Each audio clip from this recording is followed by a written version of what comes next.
Shalom to my brothers and sisters in the body of Yahushua HaMashyah and to the scattered Hebrew Israelites who are throughout the four corners of the earth. Today I bring you a very important word, and the title of this word is the King James 1611 Almanac, Easter near Passover, and Yahushua HaMashyah born in the 7th month of Yahuwah's calendar. Title of this word again is the King James 1611 Almanac, Easter near Passover, and Yahushua born in the 7th month of Yahuwah's calendar. So on YouTube, the title may be slightly different due to the numbers of characters I can type, but this would give you an idea what this word is about. Again, my people, if we pay close attention to the books that the Gentiles provide for us, we can see the truth that they have hidden, my people. For those who understand how the spirit of pride work, we know that those who are prideful start to boast, start to talk all over themselves, and start to reveal things that they were trying to hide from us. For we know the King James 1611 Bible originally came from the Hebrew Israelite scroll, the children of Jacob. And they took their scroll, they took the translation that King James himself had translated, and they took that translation for themselves and start to insert themselves into the book. And what I mean by that, putting their images and also putting their so-called calendar, almanac, and their formula of how to figure out Easter. So this is what we're going to review today, the King James 1611 Almanac, because if we read this detailed description that's listed below, it's going to reveal another truth that the Gentiles have been trying to hide from the Israelites. So let's begin.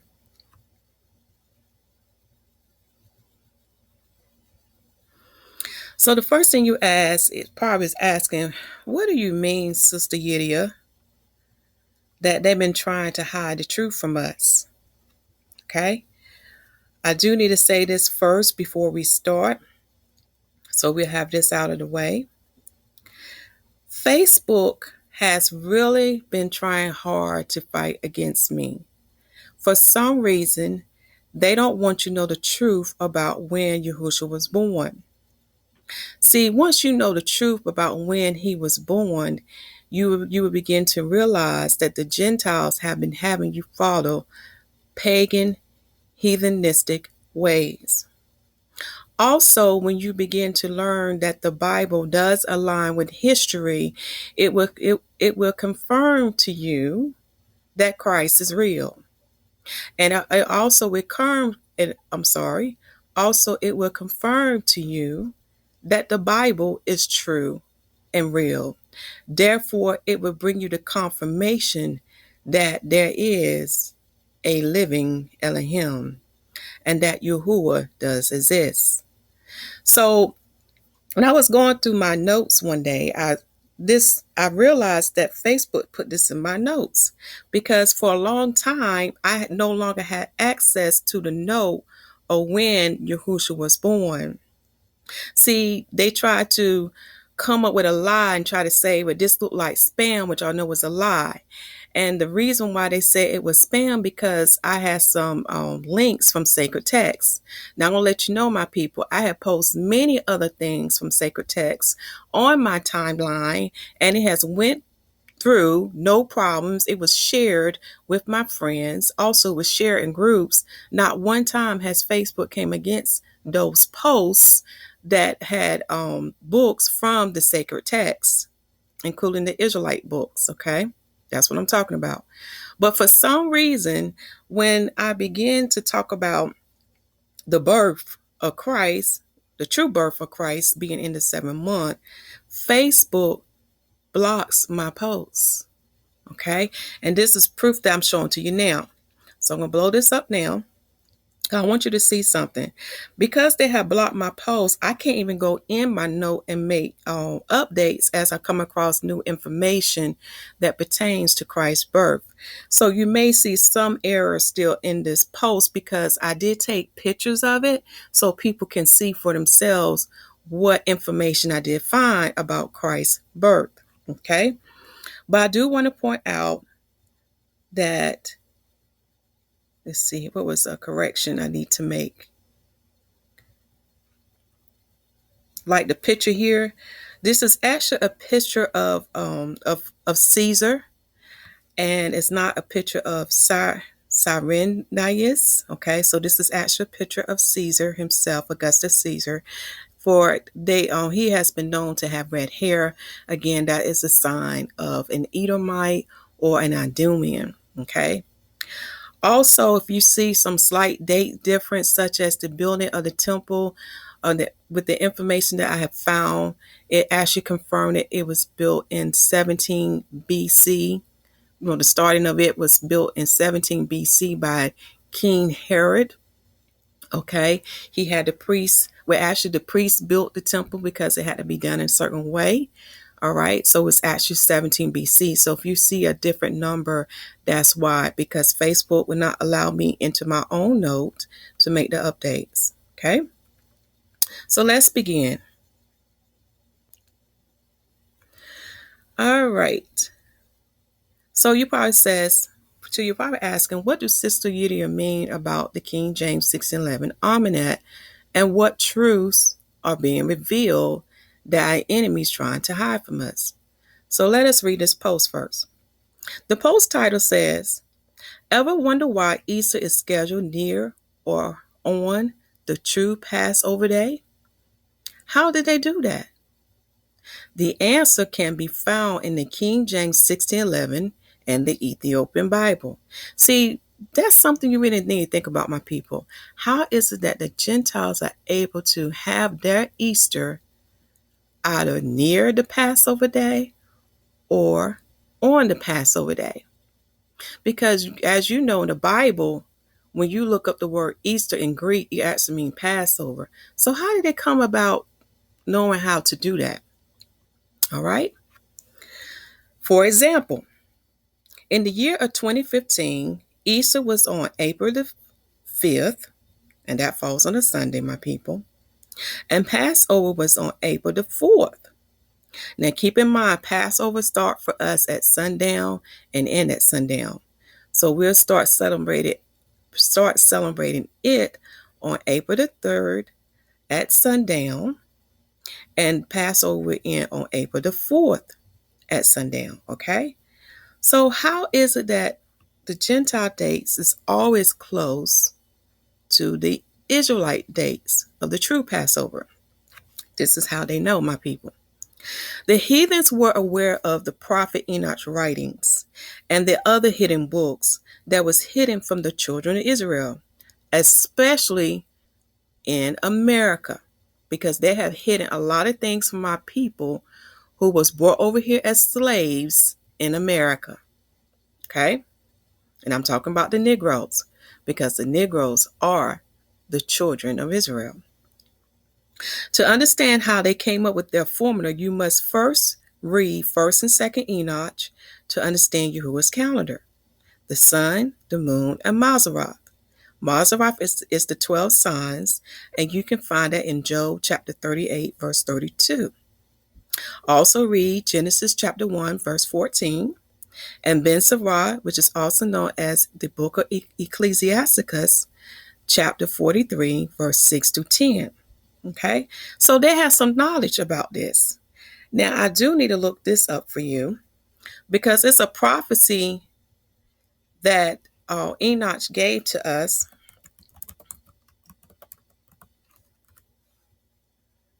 about the heathens, which is very important.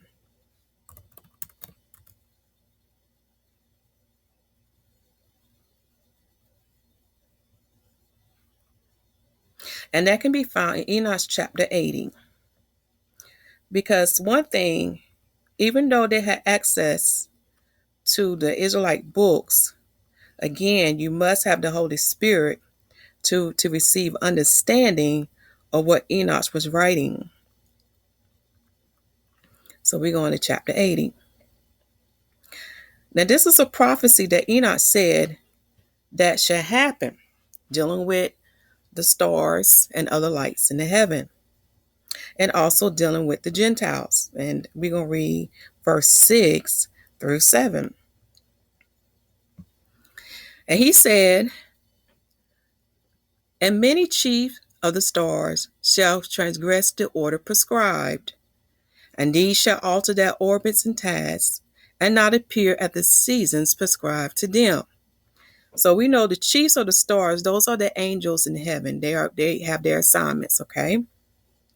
Verse 7.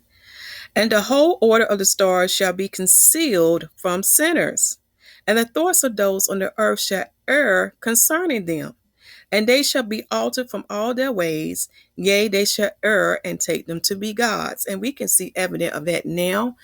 And also we can see evidence of that in the Julian calendar and the Gregorian calendar, how they don't have the whole truth concerning the heavens, which is the moon, the sun, and the stars.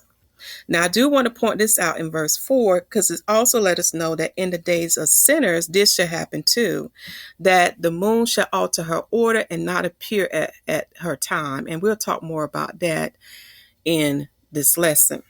Okay. So now that we have the prophecy of 1 Enoch chapter 80, we can see that even though the Gentiles had access to the Israelites' sacred scrolls, such as Enoch, they still didn't have the true understanding what Enoch was writing. So that's why their conclusion is slightly different from what the Israelites was given by Yahuwah. Okay. So other things you should know is that this is very important for Passover and even for the Feast of Tabernacle. Passover falls on a full moon day. That is very important for you to know about this. That video will be in the description box so you can review for further study to understand why Passover and even the Feast of Tabernacle falls on a full moon day. Because again, as written in Genesis chapter 1, verse 14, there are certain signs in the there's a certain signs in the heaven that occur to give us confirmation that that day is Passover or that day is Feast of Tabernacle. Okay. And we'll talk more about that further in this lesson as well. All right. So in April the 4th, 2015, there was a blood moon. Now, blood moons can only happen on a full moon day. And that was the same day that we kept Passover. See how the Most High give us signs in the heaven? All right. So to get more understanding about the blood moon on April the 4th, I'm going to put these links in the video description box so you can review and have us and look at. However, we're going to take a look at the photos of the blood moon as well as the photos of these certain documents that was inserted in the King James 1611. So let's look at that now. I'm going to scroll down because I want you to see these photos.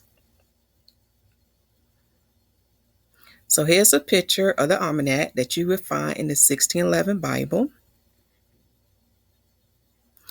Here's also a picture of their formula chart for how you find Easter for each year. Okay, that's for the heathens. Okay. Now here's a photo of the blood moons that I'm talking about, because we have blood moons that occur from 2014 and 2015, and because we have four blood moons, this is called a tetrad. And when I look back in history, this is the 8th tetrad of the blood moons. That's very important because 8 means what? New beginning. So we know a new age is coming, which is the kingdom of Jacob is coming, and Esau kingdom is ending. Read 2nd Esdras 2nd Esdras, chapter 6, verse 7 through 9. So here we have Passover on a blood moon day. Okay. Again, that video will be in the description box where you can do more further study on why the Passover and the Feast of Tabernacles fall on a full moon day. So again, the Most High always give us signs in the heavens to confirm what is this holy day. So the next area that we're getting ready to talk about is, what did the heathen write to determine what is the golden number, what is the epoch, and how to use the epoch? And this is very important because you're going to find out that they got this information from a sacred scroll, a hidden book. Okay. All right. So let's get out of, oh, we got one more photo. No, this is the last photo. Sorry about that. All right. So let's go back up, because this is very important for you to know, because we need to know what, in other words, we need to know thy enemy, because when they become prideful, they begin to talk all over themselves and begin to expose the hidden truths. All right. Okay. So I'm also going to put these website links, because I know everybody do not have the King James 1611, where you can review all these pages that we're about to talk about now. Okay, so the photos that I just showed to you, I'm going to put that link in the description box as well. All right. Now, dealing with the chart of them, how to find Easter, you may want to take this time now to pause your screen to read this part here word for word. And let me blow this area up too. I want to blow it up so that way you can see it. There. So take this time now to pause your screen and to write this down. Okay. And that was dealing with the chart that I showed to you in one of the photos on how to find Easter. All right. Now we're going to get to the nitty gritty. Right here, we're going to first talk about, where did they get this information? So those who've been studying the history of how the King James 1611 Bible was placed together, you would come to know that there was a lot of books in that Bible that the Roman Catholics took out and that the Protestants took out. And we'll talk more about that in another tab that I would take you to. So because they had access to these hidden books, they also had access to 1st and 2nd Enoch. So the things I'm about to read to you pertain to 1st and 2nd Enoch. Now, those who talk against Enoch, this is what the enemy wants you to do. They do not want you to read the book of Enoch, because when you read the book of Enoch, it's going to tell you who your true enemy is. For we are not dealing with flesh and blood, which is mankind. We're actually dealing with principalities, fallen angels, which is also called spirits. In other words, we are dealing with Satan and his angel. For right now, we are in Satan's kingdom. And this is why they don't want you to read 1st and 2nd Enoch, because once you know who your enemy is, guess what? You know how to prepare yourself spiritually against your enemy. In other words, you'll be spiritually prepared on how to fight them. Because again, we're not just dealing with flesh and blood, my people. We're dealing with these angels and Satan himself. Okay. So this is why they had convinced my people to think that Enoch is not divine. In other words, they want to say that the translation of Enoch that we have today is not divine. So two of the main things that my people discredit is dealing with Noah's appearance and that the angels slept with the women. Now, your King James 1611 Bible is your foundation. And this is very important for you to know about this. Listen up, because what's written in Enoch is also written in that Bible. For example, did you know in the book of Song of Solomon, chapter 5, verse 10, gives you the description of Christ. And it describes him as white and ruddy, the same way it describes Noah in 1st Enoch. So you're probably saying, well, what did that mean? What that means is that Christ was a Negro. And when they saw Christ, he was shining as a bright white light. And you can read more about that in Revelation chapter 1. The same thing with Noah. He was a Negro because red as a blossom rose means ruddy. When you look up the different shades of roses, you will see ruddy as one of those shades. And he was shining as a bright white light. Okay. Also, for another description of the angels in heaven can be found in the book of Ezekiel chapter 1. And the same thing even happened to Moses. When Moses came down from the mountain after conversing with the Most High, that he was shining as a bright white light because the glory of the Most High was upon him. So when you read 1st and 2nd Enoch, you would get to understanding what does it mean that they were white. Again, it's not dealing with leprosy. It's not dealing with a skin condition. It's dealing with illumination. Okay. And that's why it's so important to understand the English language, because we know the word "and" is conjunction. So that word is combining two characteristics to one person. All right. So that should take care of that lie that they put out against the book not being divine because of the appearance of Noah. Now, dealing with the angels, there is confirmation in the Bible to prove to you that the angels of heaven did sleep with the daughters of men who are Cain. I want you to read 1st and 2nd Adam and Eve. But it can be found as well in the Bible.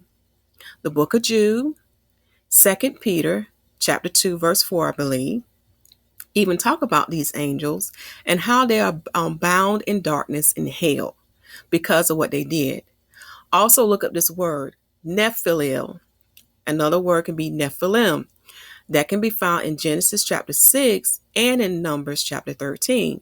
So you need to ask yourself, how is that word appearing after the flood? Because those giants and those watchers, which are fallen angels, those giants were destroyed and the fallen angels were bound. So how did it happen again? You will find your answer in Deuteronomy chapter 4, verse 19, Ben Sirach chapter 17, verse 17, which is also known as the book of Ecclesiasticus in the Apocrypha. And there's other verses too as well, but those are the two main highlights. See, the Most High gave the Gentile nations over to Satan and his angels, okay? And history will confirm to you what I'm saying. If you read about the history of Alexander the Great, his mother would tell you that he was not born by Philip, the Macedonia. He was born by some type of god. So those nations worship Satan and his angel because the Most High had given them over to them to be under their rulership.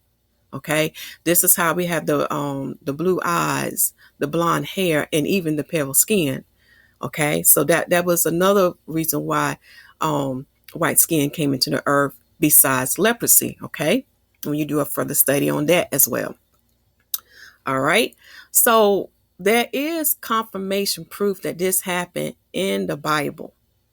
You just going to have to take time out to read the whole Bible for yourself and compare it to the hidden books. All right. So now that we got understanding that those books are divine and why they took it out, because they don't want the Israelites to know the truth. They want you to remain in darkness. So therefore, you would not be prepared on how to fight Satan and his angels. Therefore, they don't want you to receive salvation because they want your soul to be damned for hell, which is the eternal death. That's their goal. So once you have understanding of this, why they took those books out, then you begin to understand on how to deal with your enemies. And you also begin to get the understanding that these books are true. Okay. Also in the video description box, I would put the Most High prophetic message because he has spoken this year to confirm what is about to take place. For we know this is the season for Christ to return, and we also know this is a season for a birth of a nation, which is Israel, to come forth now. So I will put the Most High prophetic messages so you can listen, because he give confirmation of the prophecy that First Enoch, chapter 80, was talking about the cosmos, the universe being out of their alignment because the true Israelites are not in their holy land. In other words, this is why the moon didn't appear at her appointed time. This is why we see things in the heaven not appear at their appointed time, because the true Israelites are not in the Holy Land. So definitely listen to the Most High prophetic message. Now for the juicy part. We're going to talk about the King James 1611 Almanac. Now, this site here will be in the video description box so you can see for yourself. Right here, I'm going to blow this up because this is the part we're going to read, and I want you to have this. If there's space in this video description box, I will put a copy of this translation in there for you. So this is the part we're going to read now. The golden number, the epoch, the use of the epoch, okay, and the note. So this is what we're going to read now. Of the golden number.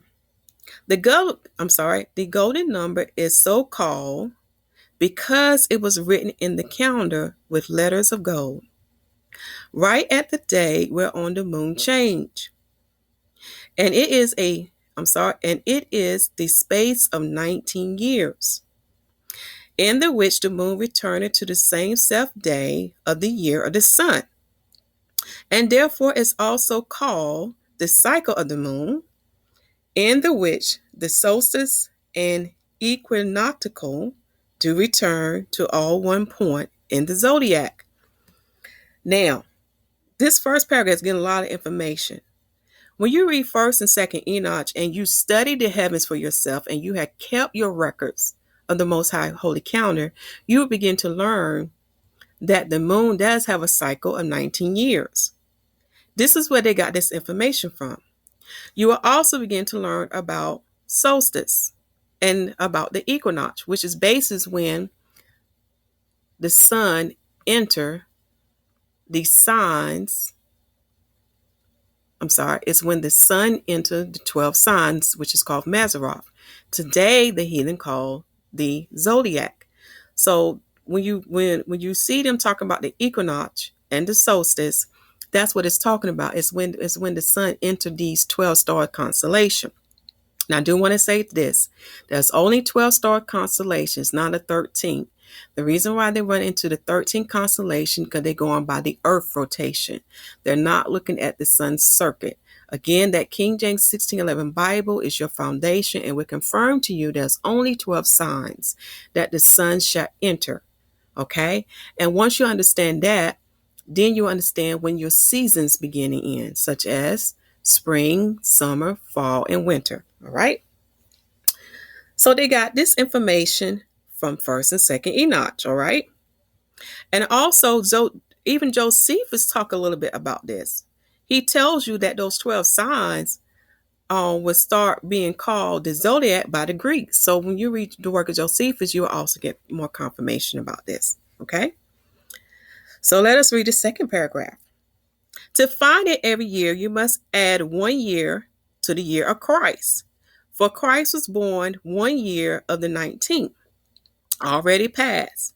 Then divide the whole by 19.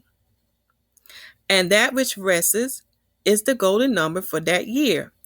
If there be no surplusage, it is then 19. So they giving you how they came up with this number 19 and how they came up with the year of Christ. Okay. And this is very important. It said to find it every year, you must add 1 year to the year of Christ. Now, according to them, they was looking around 1 BC.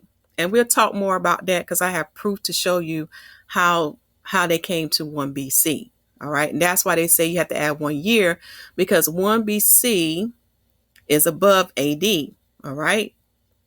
So that 19th year ended in 18 AD. So that's why they say you have to add 1 year. All right.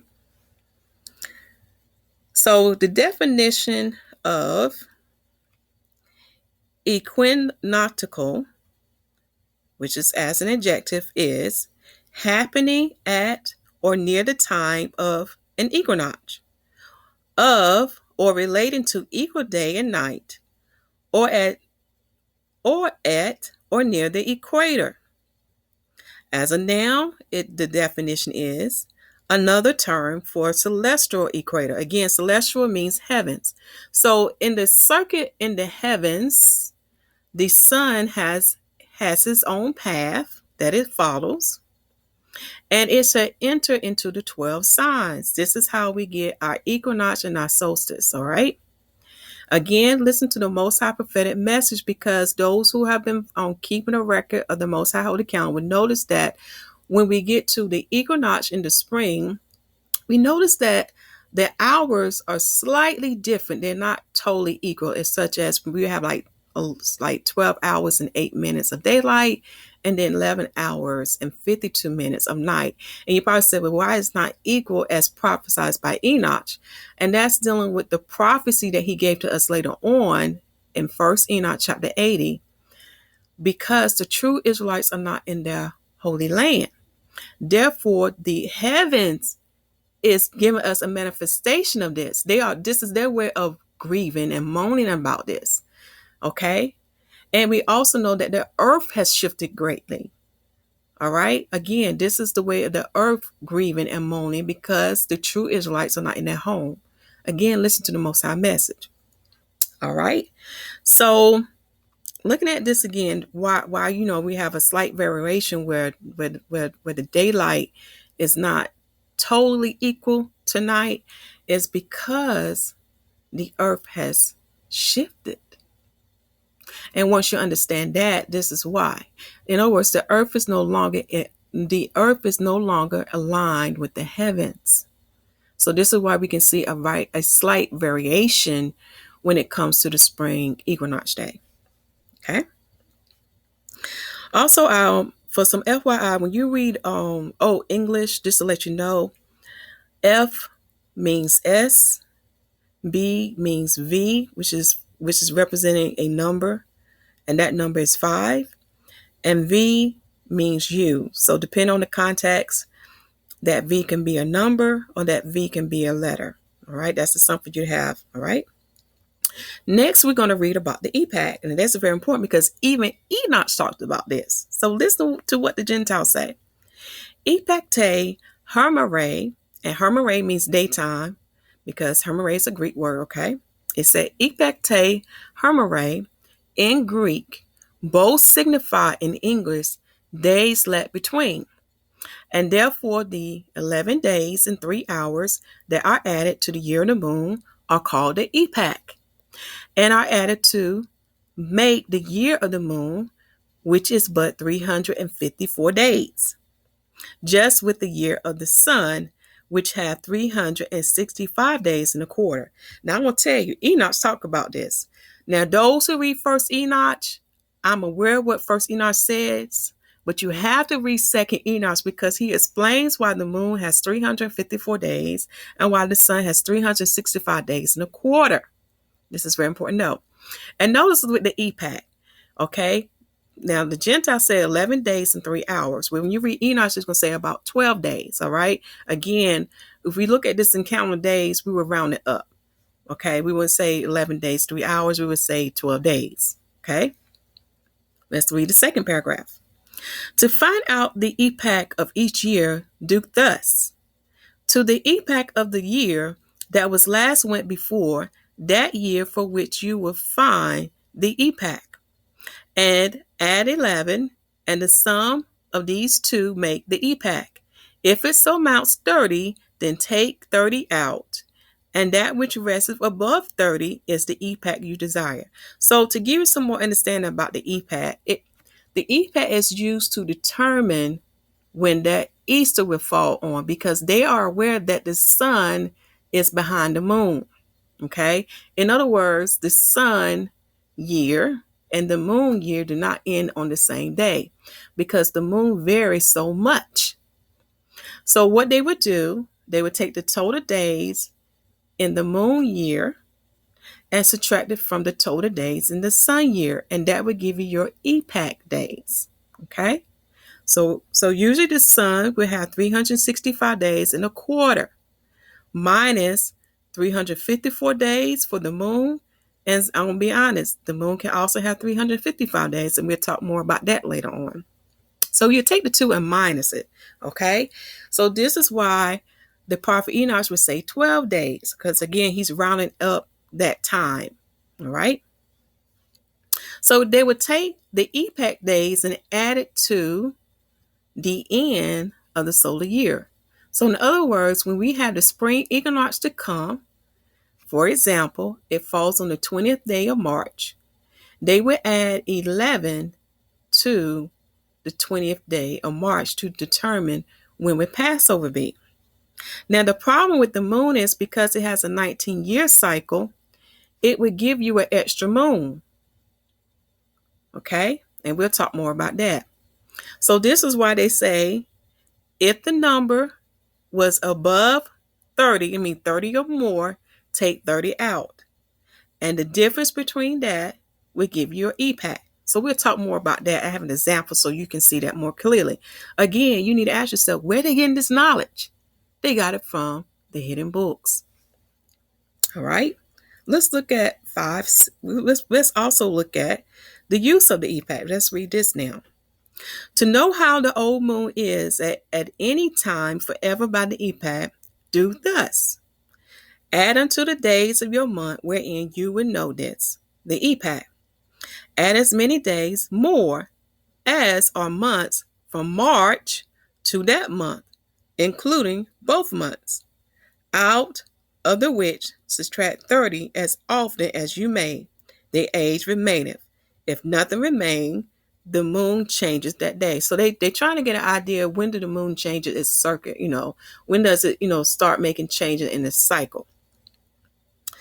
We're going to read the next paragraph. For the more ease of the reader, we have placed here over an almanac, inclusively comprehending not only how to find the epoch for the space of 30 years to come, but also the golden number of 4 specified, together with the dominatical letter, leap years, and 7 other movable feasts or days in the year during the same time as may appear. So when you go back and look at the chart, when they say about the 7 movable feasts, it's not talking about the Most High holy feasts.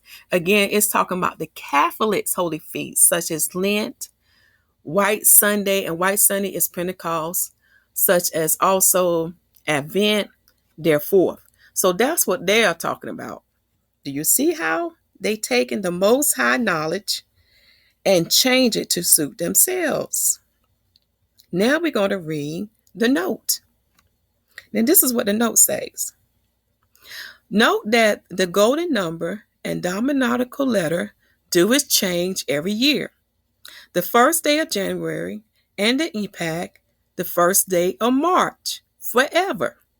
Okay, so they're telling you when the golden number changes every year. And they're saying the first day of January. And they're saying that the epoch is the first day of March forever. That's what they're saying now. Okay, let's read this part. Know also that the year of our Lord beginneth the 25th day of March, the same day supposed to be the first day upon which the world was created, and the day when Christ was conceived in the womb of the Virgin Mary. So they trying to say on the 25th day of March, that's when Christ was conceived in 1 BC. All right. So now we're getting to the history on how they came to December the 25th day as being Christ's birth month, which we know is not correct. So if you look at this, if they saying that he was conceived in March on the 25th day, that's the 3rd month, and we know it takes 9 months for a baby to be developed in order to be born. So we add 9 months to the 3rd month, and we get 12. And we get 12, and that is the 12th month. So this is how they came to December 25th being Yahushua born day. Okay, do you see what they're doing now? All right, and we're going to talk more about the true month that Yahushua HaMashyah was born. And you can take this time now to pause your screen to read this information for yourself. But I'm about to go in more specific detail on this topic here so you can have that information and the website links to do further research. Okay. So now we're going to this tab. All right. So we just talked about that. Let me go back to the top. So now we got understanding that the sons of Esau and Japheth, who are called Europeans today, added this so-called Almanac that we see here in the 1611 Bible. And today we call them the Europeans. So we know the Europeans come from Great Britain / Europe, Spain, Portugal, Italy, Germany, Switzerland, Russia, and etc. So this is where the Europeans come from. So the Europeans are made up of the sons of Esau and the sons of Japheth. Okay. Again, the Most High prophecy, prophetic message will confirm to you what I'm saying. Now, this what brings me to this. I need to show you this. When you go to this website here to look at the documents that they inserted in the King James 1611 Bible, I want you to see this so you can understand. I want you to pay a close attention to their calendar that they also inserted. Because if you look at the 12 months calendar that they inserted in the King James 1611 Bible, you would see that they do also keep up with the equinox and the solstice. In other words, when the sun enters into the 12 signs called Mazzaroth, which is today called the zodiac. So if we look at the month December, we can see Capricorn. That is the 10th sign of Mazzaroth. So, go back when you have some chance and look at those calendars. Okay. Now, let's get back to this tab here.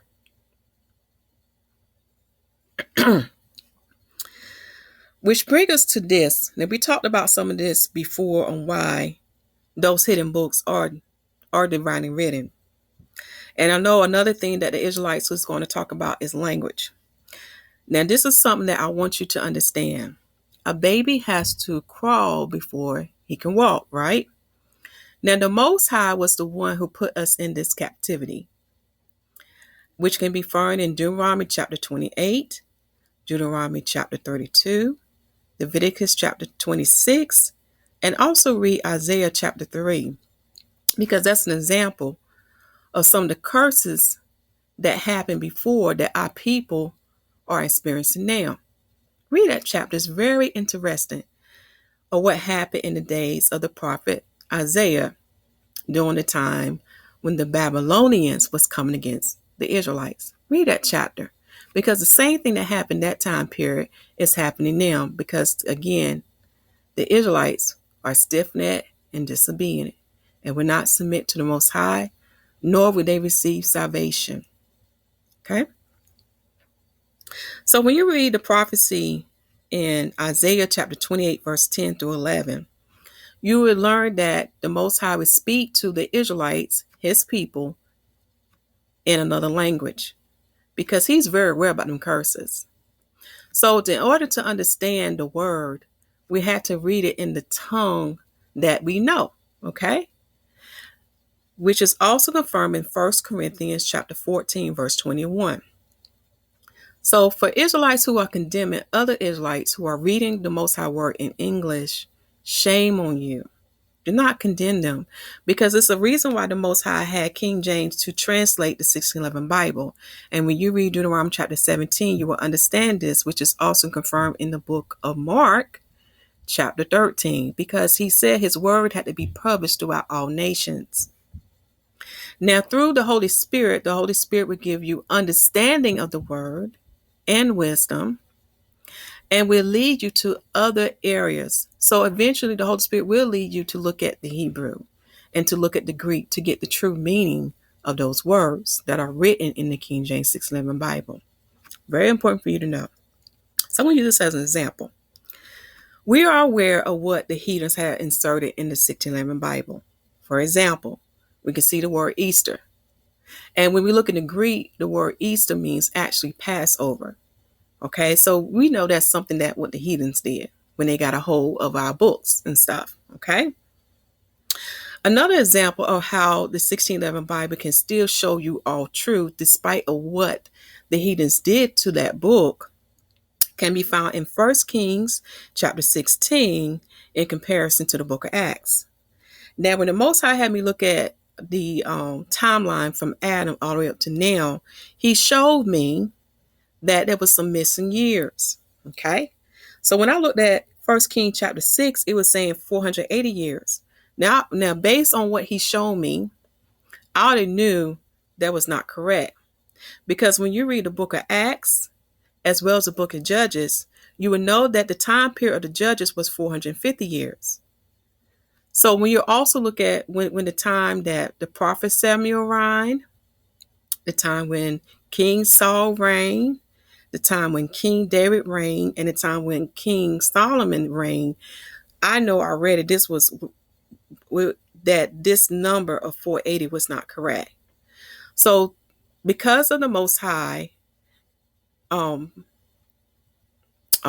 other words, because of the Holy Spirit, which come from the Most High, led me to other hidden books to give me the correct number that the heathens was trying to hide from us. Because they don't want you to know what time period you're in. And the time period you are in is in the 7th day from Adam, which is the 7,000 year. And the 7th day from Adam is the 12,000 year of creation. And there's a prophecy that Esdras wrote in 2nd Esdras in the Apocrypha that will confirm to you what I'm saying. They don't want you to be ready when Christ comes. Again, it's about how many souls they can take with them to hell. Okay, so do you see how by looking at that Almanac alone would lead you to the truth? Because the enemy always boasting and bragging about themselves, and they don't even realize they are still giving some hidden truths.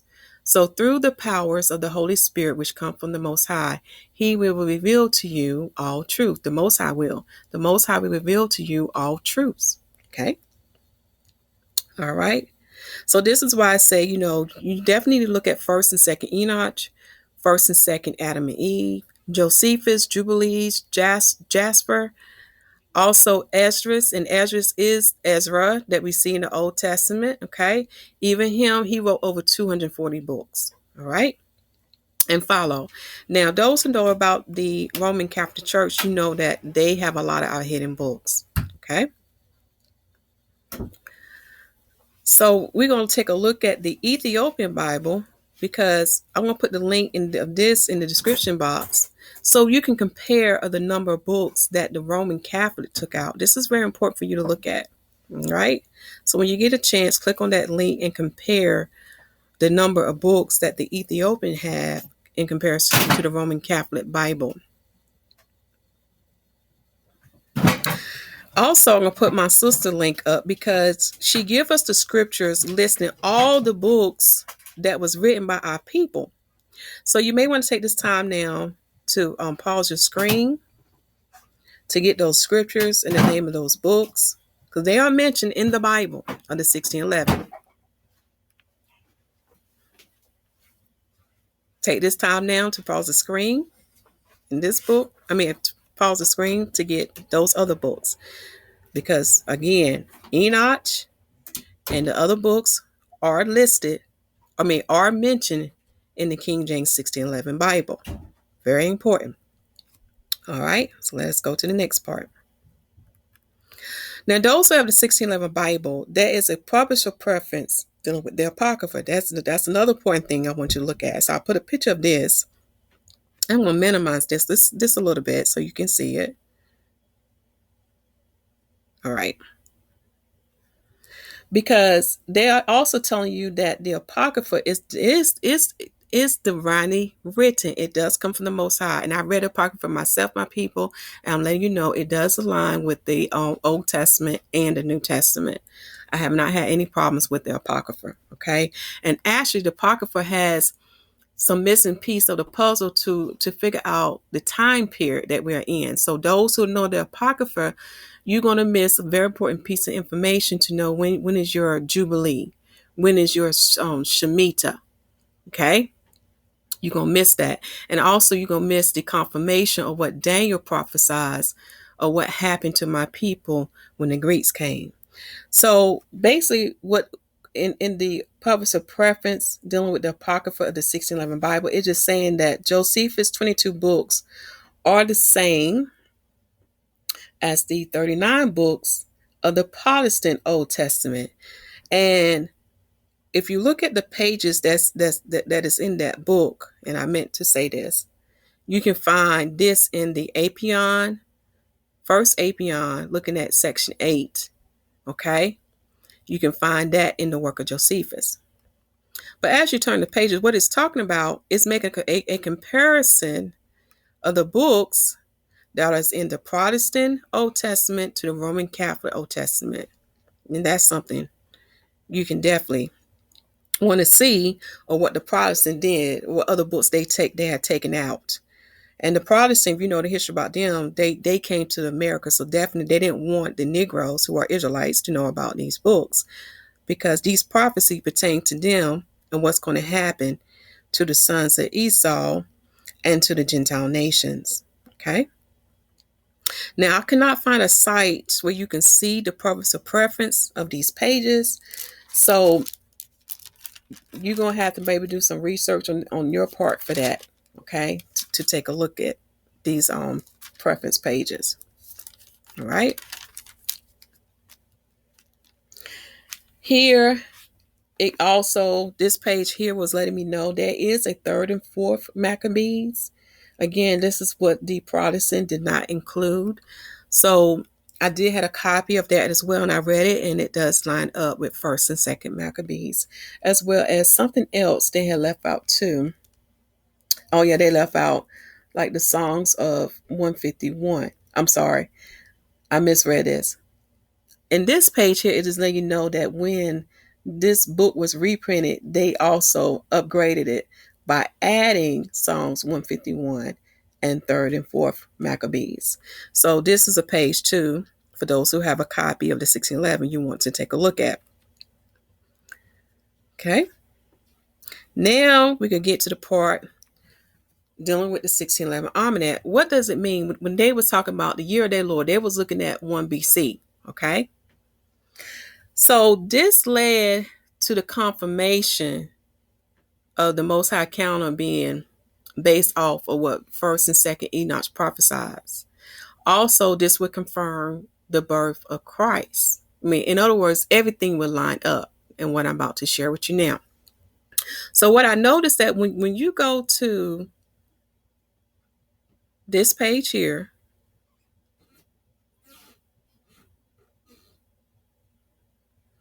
and look at their almanac to determine when the 19th year was. On the Almanac, they said 1614 was the 19th year. This is dealing with the cycle of the moon. And 1633 was the 19th year. Now, because of what the Most High showed me, he let me know they are 6 years behind the true date. Now, ain't it funny how that number 6? Okay. So they're 6 years behind that. The actual correct 19th year, which is the cycle of the moon, is 1620. And then 1639. So take this time now to pause your screen to write those numbers down. All right. Which bring us, I'm going to go ahead and read this out, to our time. Because in the year of 2015 to 2016, we had 13 months. And that's dealing with also the 19th year. I'm sorry. That's dealing with a year of the 19th year, because the 19th year would fall in 2019. Sorry about that. But for them, they had it to fall in 2010 based on the 1611 Almanac. Okay. Now, this is something I will put in the description about, because this is something for you very important to know. When you're studying about the calendar, a lot of people are not aware of this.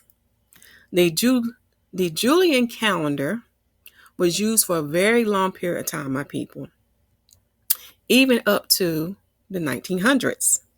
So I can see that this almanac is probably more based off of the Julian calendar, because we have the 365 days, the 365.25 days.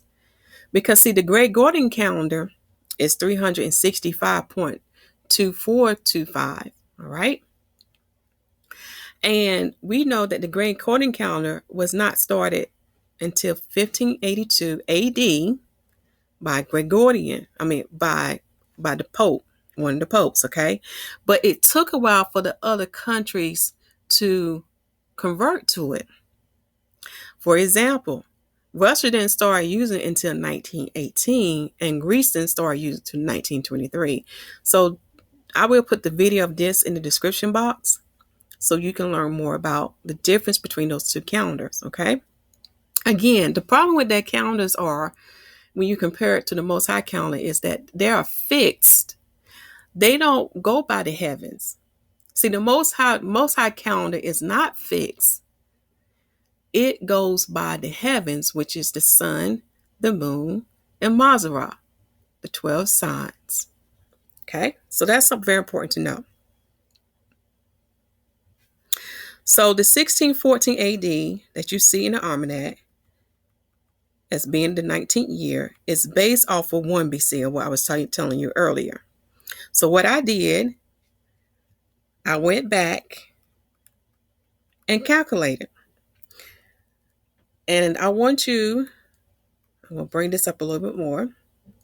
To take the time to pause your screen, the calculations can be seen in number 1. So you can see what I did to figure out that they were saying that the year of their Lord started in 1 BC, which is the birth.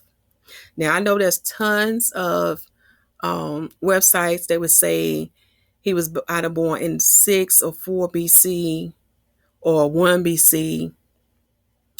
Okay, so I'm aware of that. But did you know that the King James 1611 Bible has proof and give you a time period so you know when he's born? See, the King James 1611 Bible has given you the signs in the heaven, and also has given you a historical fact when you can go back in the Gentiles' history to actually trace when he was really born, despite of the lies they have put out here. Okay, and we'll talk about that. So they were saying that the year of their Lord began in 1 BC, all right? Now, let's go, what do AD mean? AD means actually in the year of our Lord. That's what they say, in the year of our Lord. All right? And this is something very important. When you're dealing with the Gentiles timeline, it's a lot of work. It's very confusing, because when you learn the Most High ways, it is so simple to keep up with. But when you're dealing with the Gentile ways, they make it very hard. And you have to have a lot of patience and be willing to keep records. All right? And you'll see what I mean as I go further into this lesson. But one thing you need to know, when you're dealing with 1 BC to 1 AD, there is no 0 between these numbers. Okay? That's very important for you to know. Also, you need to know that when you're dealing with 1 AD, the numbers increase. So you have a positive side.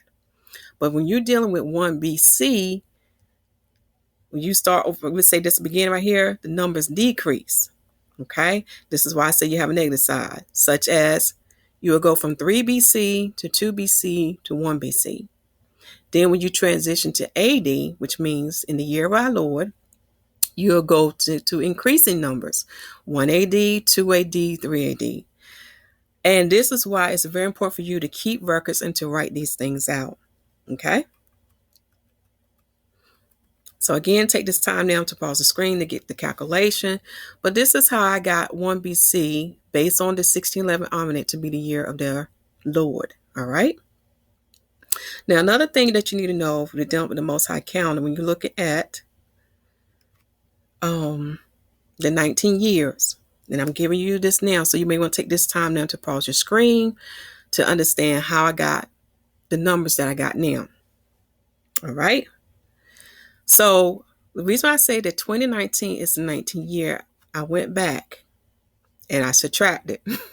Okay, so you can get an idea when it's the 19th year in BC as well as in AD. So write this down.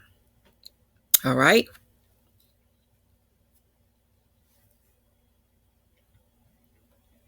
Now the 19th year for AD starts from 2018 to 2019. The 19th year of the moon start from 2018 to 2019. All right. So when you look at BC, and I'm just giving you a number so you know what is the 19th year in BC, 13 BC would be a 19th year. Therefore, 14 BC would be the first year of the next 19-year cycle, which will end on 5 AD. All right. So when we look at that year, this is how it works. And this is why I say it's so important to read first and second Enoch, because Enoch give us a formula to figure out when would the moon give you an extra moon. And he called that the sevenfold of the moon, because 7 times out of the 19 years, the moon would give you an extra moon. This is how we get the 13th month. So when we look at a 19-year cycle, which starts from 14 BC to 5 AD, when we look at that 19-year cycle, 12 BC is the third year. So in that third year, you should have an extra moon. 10 BC is the 5th year. So in that year, you should have a 13th moon. Well, in other words, 13 months. And in the 7 BC, you will have the 8th year, which is another year that will have 13 moons, okay, or 13 months. And this same pattern would start all over again. Again, it would start with 3, 5, 8, okay? So by this cycle starting over again, in the 11th year, because what we do, we add 3 to 8, you will have an extra moon, 13 moons in 4 BC. And then when you add 2 years, because 3 minus 5 will give me 2 years. So when I subtract 2 years, I'm going from BC, I get 2 BC. So in 2 BC, I would have an extra moon. And that extra moon would start from 3 BC to 2 BC, because when you study the Most High calendar, you begin to learn that our calendar years will overlap into the Gentile years, just like our days will overlap into the Gentile days. This is why it's so important for you to write this stuff down. Also, an extra moon will appear in 2 AD, and that's the 16th year. And then in the 19th year of the moon cycle, an extra moon will appear in 5 AD. All right. So take this time now to pause the screen. Now, this is a note for myself that you see here, because Josephus gives us very important characteristics to give us an idea what kind of time period that event happened. Because again, the Most High knew that the Gentiles would go in his book and try to remove some things or hidden some things from us. And he also knew that in their books, they would try to hide the truth, because remember, they are the children of Satan, because Satan is known to be what? The father of lies. So the Most High had Josephus to write his works in a certain way for the children of light, because the children of light would be able to recognize those clues. Because those who have studied the King James 1611, in this whole, I'm talking about Old Testament, Apocrypha, and New Testament, when you read that whole book in the whole, you'll be able to recognize those clues. So we'll talk more about this one further down, because when King Herod died, there was an eclipse of the moon. But I think it was after the eclipse of the moon, there was a fast. Now, those who are very familiar with the fasts that the Israelites keep, you would get an idea of what fast that he's talking about. And we'll talk more about that further down. But let's talk a little bit more about Yahuwah's calendar, dealing with the moon cycle of 19 years. So the pattern you need to follow is When the moon has a 19-year cycle, it has a sevenfold course, which means an extra moon occurs 7 times. And this can be evident in the solar and lunar year. When you start tracking both of them together, you will see this happen. All right. And the pattern of this, it occur in the 3rd, 5th, 8th, 11th, 13th, 16th, 19th. Okay. Now this is based off of the year of 2018 to 2019. So what I did for you, I went back and gave you the years when you have a 19 moon year cycle. Okay. So from 1999 to the year 2000, there was an extra moon, which gave us 13th month. And this year is a 19th year of the moon cycle. And you see how I put the number 8? All right. Again, it's following that formula, 3, 5, 8. Which is let you know how many days the moon get behind. So in the 3rd year of the moon, it get behind about 30 days. In the 5th year of the moon, it gets behind about 50 days. And in the 8th year of the moon, it gets behind about a total of 80 days. So what it's doing is adding the sum of these days from the 3rd to the 8th year. Okay. So that's why you see me put number 8. So I know from the year of 1999 to the year 2000, the moon is about 80 days behind the sun, a total. When you look at the previous year. So take this time now to pause the screen, okay, to get the 19th year. All right. So when we look at the 19th year of the moon for the year of 2001 to 2019, I'm giving you the pattern. So in 2000, from 2002 to 2003, that'll be the 3rd year in this 19-year moon cycle, which will have a 13th month. So when you go back and look at your records that you should be keeping, you will see that it should be a 13th moon for that year. Now, I do want to mention 2011, because those who are keeping a record will understand what I'm talking about. And the video link will be placed in the description box to give you more information about the 13th month confirmation. Okay, so I'm going to keep this short for the sake of this video. In this year of 2000, it can be 2010 to 2011, some people may have different results. And that's because the new moon crescent was witnessed on March the 17th in the year of 2010. So this is a photocopy that I got from timeanddate.com. So in the year of 2010, the equinox was March 20th.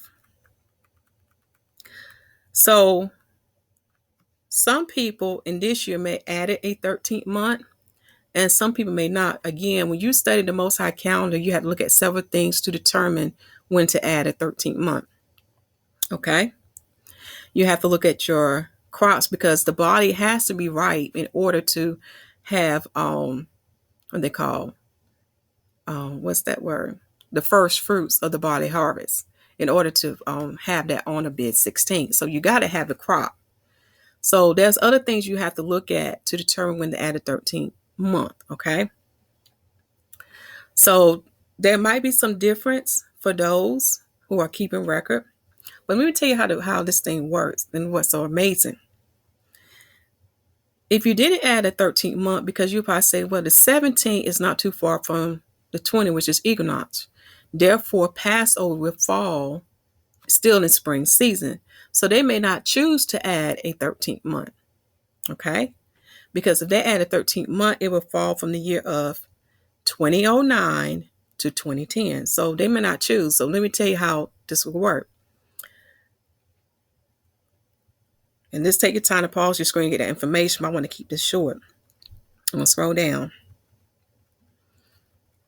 timeanddate.com has great tools to use so you know how to count your moons. So this is from the year 2009 to 2010. If I count, and because they don't go by the first visible crescent, we'll just count the number of dark moons. If I count the number of dark moons to the year of 2010, 1, 2, 3, 4, 5, 6, 7, 8, 9, 10, 11, 12. I'm sorry, I counted from the wrong time because we're going by, sorry about the error with that. For 2009, let me make sure I get this right. I want to apologize. I had my example based off of the year of 2010. But what I'm saying is, whatever your new moon date for the year of 2019, you just count 12 moons. All right. So when I counted 12 moons, I ended on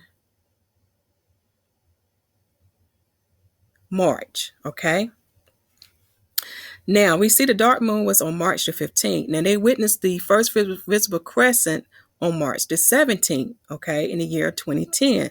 So if you did not add a 13th month and you count 12 moons, so if I count 12 moons, so this is my 12th month. So 1, 2, 3, 4, 5, 6, 7, 8, 9,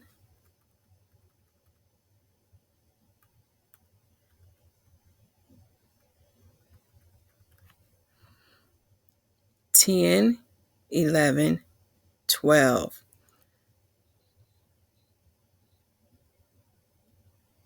Let me apologize. Let me read what I wrote because I don't want to get you confused and I don't want to get myself confused. And you'll see what I mean. It's kind of hard to show you because I have to scroll down. It'd be easier if I had all these charts beside each other. So let's start from the beginning. In the year of 2010, they could add a 13th month or they can choose not to add a 13th month. And here's the reason why. Let me go to my notes.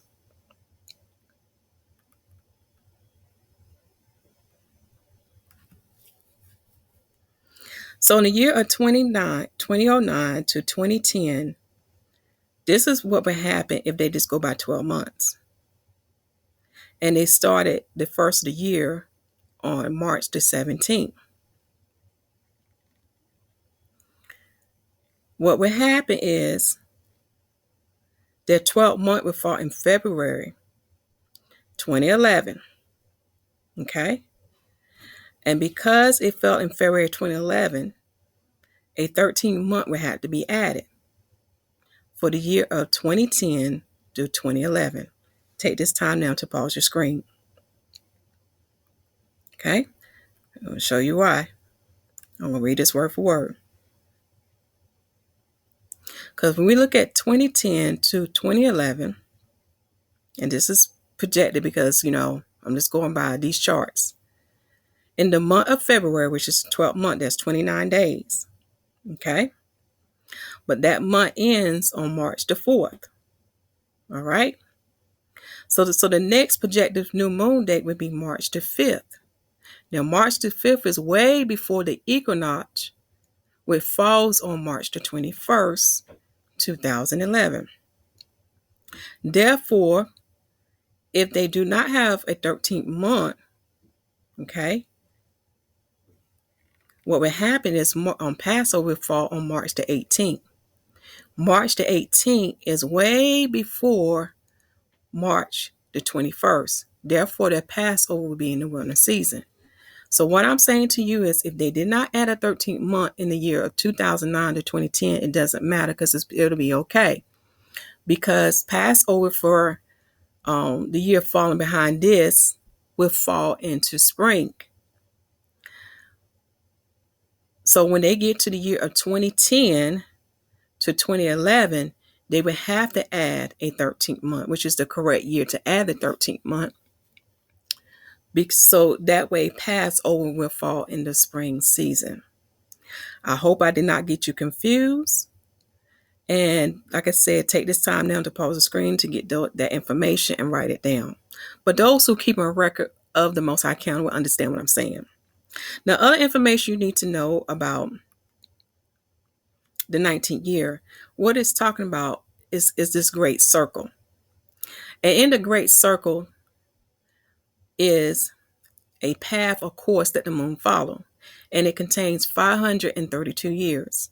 So if I take 532 divided by 19, you will have the moon having a 19-year cycle 28 times in this great circle. Now, we just talked about what 7-4 course is. 7-4 course, look at how many extra moons. And in order to see this, you need to track your lunar year with your solar year together to see this. Okay? And for us, we go by the first visible crescent. And also look at your full moons, because we had this to happen in the year of 2016. And here's an example. But I do want to mention this. When the moon has a 7-4 course, that means it has an extra moon 7 times in a 19th year. What would happen is, instead of having 228 moons in 19 years, they would have 235 moons. Now, how I got this number is 12 moons, because there's 12 moons a year, times 19 years would give me 228 moons that occur in 19 years. But because the moon has a 7-4 course, that means it has 7 extra moons, I add 7 to 228 would give me 235. Okay? So in the year of 2016 and 2017, we had this to happen. Those who are tracking the sun, the moon, the stars all together on one calendar, you're going to see this. There was 4 full moons in the spring season of the sun. Another word for this, of the solar year. So we have 4 full moons to occur in the solar year spring season. And I have proof. Again, those who are keeping record, and you can go to timeanddate.com and you can write this stuff down. It happened on Adar the 2nd. Adar the 2nd for us is the 13th month. Those who don't honor the 13th month, that'll be for you the 12th month. Okay? So it happened on Adar the 2nd, the 12th day. Okay? That's when the solar year began. That was the first day of the solar year, which fell on April the 20th to April the 21st, 2016 of the heathens calendar. All right? Because our days start from sundown to sundown. So from that time, we had 4 full moons. It was on Adar the 2nd, the 14th, Abib 14th, Ziph, which is the 2nd month, on the 15th day, and the 3rd month, the 14th day. We had 4 full moons. And that's because the moon had a 7-4 course. All right? Now, in the lunar year, our 13th month fell on the 2015 through 2016. Again, the heaven speaks to us all the time. Now, this is FYI. When the sun entered into Aries, Aries is the first sign of Mazzaroth, the first star constellation. When the sun entered into Aries, that is the last day of winter and the last day of the sun 12th month. And another word for this, it is called vernal equinox. Okay? And this is just FYI. The sun starts a new circle or path after every 28 years. In the great circle, the sun would do this 19 times. So again, you have to read 2nd Enoch. All right? So now we're going to talk about the sun days of the Most High calendar. So in 2nd Enoch, you will learn that the sun has a total of 365.25 days. And the Most High said in the 4th year that it shall have 366 days, because the 0.25 is not added up into the 4th year. Now, the problem with the heathens that they don't have the right year when they have their leap year. Those who are keeping a record will see what I'm talking about. All right? Take this time now to pause your screen, because I'm not going to read all of this. I'm just going to read some of this so you can hear in the video. But just take the time to pause your screen for the other information to read this. All right? Now, this is something that you need to know, very important. In the year of 2015 to 2016, I'm talking about dealing with the moon year, the moon came in 11 days too soon. Now, to get an idea about the extra moon time, timeanddate.com give you the moon time for each month. And there's a way you can go about figuring out the actual time. So when I figure out the actual time of the moon, I got 10.778 days, or you can say 10 days, 18 hours, and 40 minutes, which matches the prophecy in Jubilees chapter 6, because Jubilees say that the moon will come in 10 days too soon for those who keep a record. This is what that is about. I will put the link of Jubilees in the description box so you can do a further study. So that's what I noticed what happened. Also, dealing with those who do not observe the 13th month, they would find as each year go by of the moon year, their like their 12th month, in other words, their first month would be like 33 days behind. Okay, I'm trying to think of the best way to say this. What they would start noticing that their first month of each moon year would start later and later, to the point where their Passover will be started in the winter season. So what would happen in that third year, the moon, that first month would be about 33 days behind the sun. Then in the fifth year, they would notice that the moon would be about 55 days behind the sun. And then in the 8th year, they would notice that their first month would be 88 days behind the sun. And this would cause their Passover to occur in the winter season. And these are those who do not observe the 13th month, which is very important. So this year we have a perfect example, because we had a 13th month from the year of 2015 to 2016. Okay. So those who did not observe the 13th month, their first month started on March the 9th to March 10th. But those who observed the 13th month, our first month started on April the 8th to the 9th. That's very important, because you can do this now. You can go to timeanddate.com and you can get you some calendars and count and see what's going to happen to those who do not observe the 13th month. So this year in 2017, those who do not observe the 13th month will find their Passover date to start on March the 11th to March the 12th. Okay? But the equinox date falls on the 20th. So they're going to have Passover in the winter season. Okay? So their first month will fall on February the 26th to the 27th. Okay? And equinox will occur on March the 20th, 2017 at 12:29 p.m. Israel time, Monday. That's when the sun enters Aries, which is the first sign of Mazzaroth. Therefore, that Passover day will be on March the 11th to March 12th, which is a bit 14, and that is before the equinox. So Passover going to be in winter for them. Okay? And remember, the equinox is the last day of winter, and the sun last day of the 12th month. Okay, so as you can see, their Passover going to be in the winter season. That's just what's going to happen to them. Also, now those who observe the 13th month, our first month will start on March the 28th through March the 29th.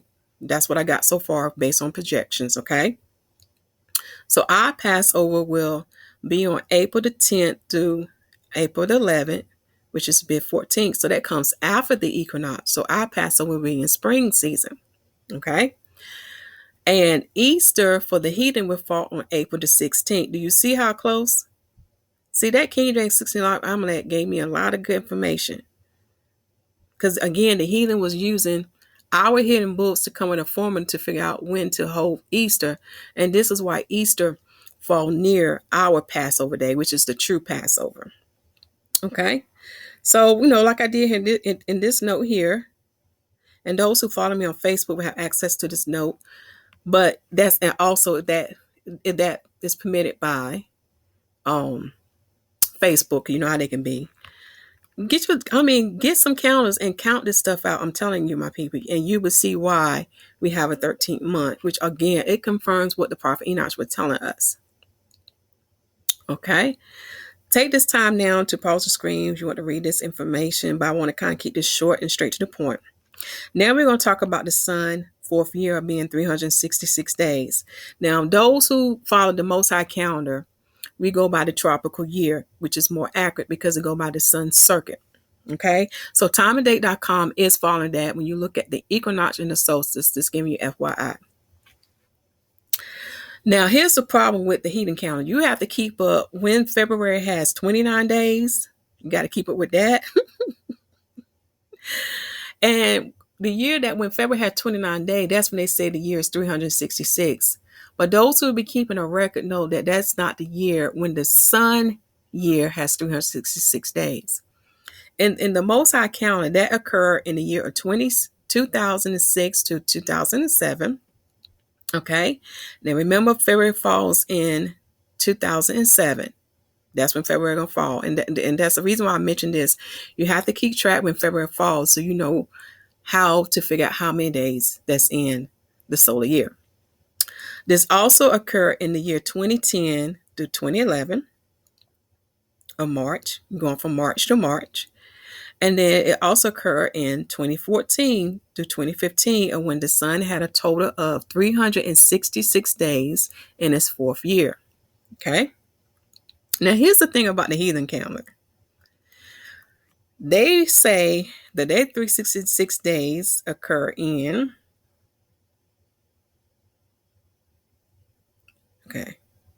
in the year of 2002, 2008, 2012, 2016, and 2020. And that's going from January to December. But if you compare the Most High calendar of when the sun had 366 days, you would see there's a difference. Okay.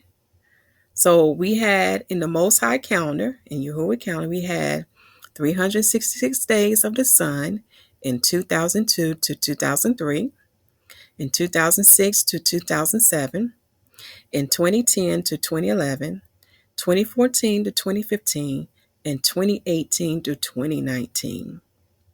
Okay? Do you see? The prophet Yhwsh is correct. They were error. Now, this is a formula you definitely want to write down so you can figure out how many days are in the sun year that you can do yourself. All you have to do is go to timeanddate.com and look up the equinox for Israel. And I use a raw Israel. So what you would do once you find out when your equinox is, so we're going to use this as an example. We say the equinox fall on March the 20th. Okay. So you would take the 20th day minus 31 because in March you have 31 days. Minus that will give you 19 days. Now, the 334 is dealing with the other months. Okay. You will add 334 to the next equinox. We say that in March 20th. So you'll put 20 days here. Now, FYI, because I know what you're thinking. Well, how do I know when the solar year begins? Remember, the first day of the solar year comes after the equinox. So if the equinox was on March the 20th, the first day would start on March the 21st. This is why I told you to track 20 from 31 to give you 19. And you would have the correct number of days of when the solar year began. Okay? But when you get here to the next equinox, it's giving you the ending days of that solar year. So if it ends on March 20th, you put 20 here. And that would give you the total days for the sun year. Now, 335 represent when they have a leap year. When the heathens have a leap year, that means when February has 29 days, then you will have to add 335 to the numbers, okay? That begins here and ends there. So this formula that you see here is for leap year, and this formula that you see here is for not for a leap year. And I give you an example right here, from equinox to equinox, okay? I'm sorry, 31 minus 20 is 11. I apologize, not 19. 31 minus 20 is 11. Sorry about that. So I give you an example here so you can see how to do this calculation yourself. All right. Then we're going to talk a little bit about the epoch, and I always want to kind of keep this short and simple. So how the heathens determine when the lunar year begin, what they do is they subtract the total number of days from the lunar year from the total number of days of the sun year. And that's what gives you the epoch. So, and once they get the epoch, they add it to the end of the sun year to determine when that moon begins. Now, here's the problem. When you have a 13th month, we in what, a surplus days. That's what, remember what that Almanac was talking about?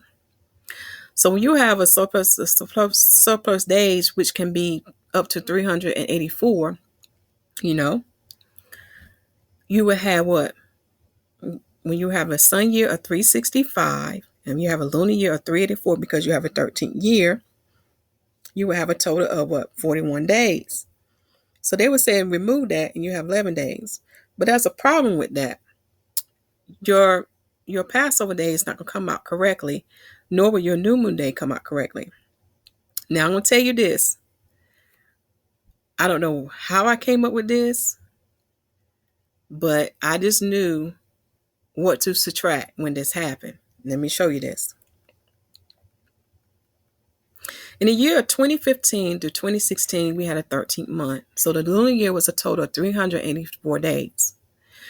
Now, I just knew to subtract 11 from 30. Let me tell you how and why I knew this. I didn't add in the 13th month. So when I didn't add the 13th month, I got 354 days. All right? For the moon year. And for that year, the sun was 365 days. So when I subtract 354 from 365, I got 11. I just knew because we had to add an extra 13 month, not me. I had to give all credit to the Most High. My gut was just telling me subtract 11 from 30, which is that extra month. And that's how I got 11 days. Okay. So I counted 19 days after the equinox, which fell on April the 8th. And April the 8th was the day of the new moon, for that's when it was witnessed at sundown. So let me show you. So the equinox was on the 20th day of March of 2016. So we're here. So I knew to count 19 days. 1, 2, 3, 4, 5, 6, 7, 8, 9, 10, 11, 12, 13, 14, 15, 16, 17, 18, 19. And did you know on that day is when in the West we witnessed the first visible crescent at sundown. Now I'm going to mention this. When Enoch prophesied that the moon did not appear at her appointed time, that did happen in Israel in September 2015 for the feast of dealing with the 7th month, April 2016, October 2016, November 2016.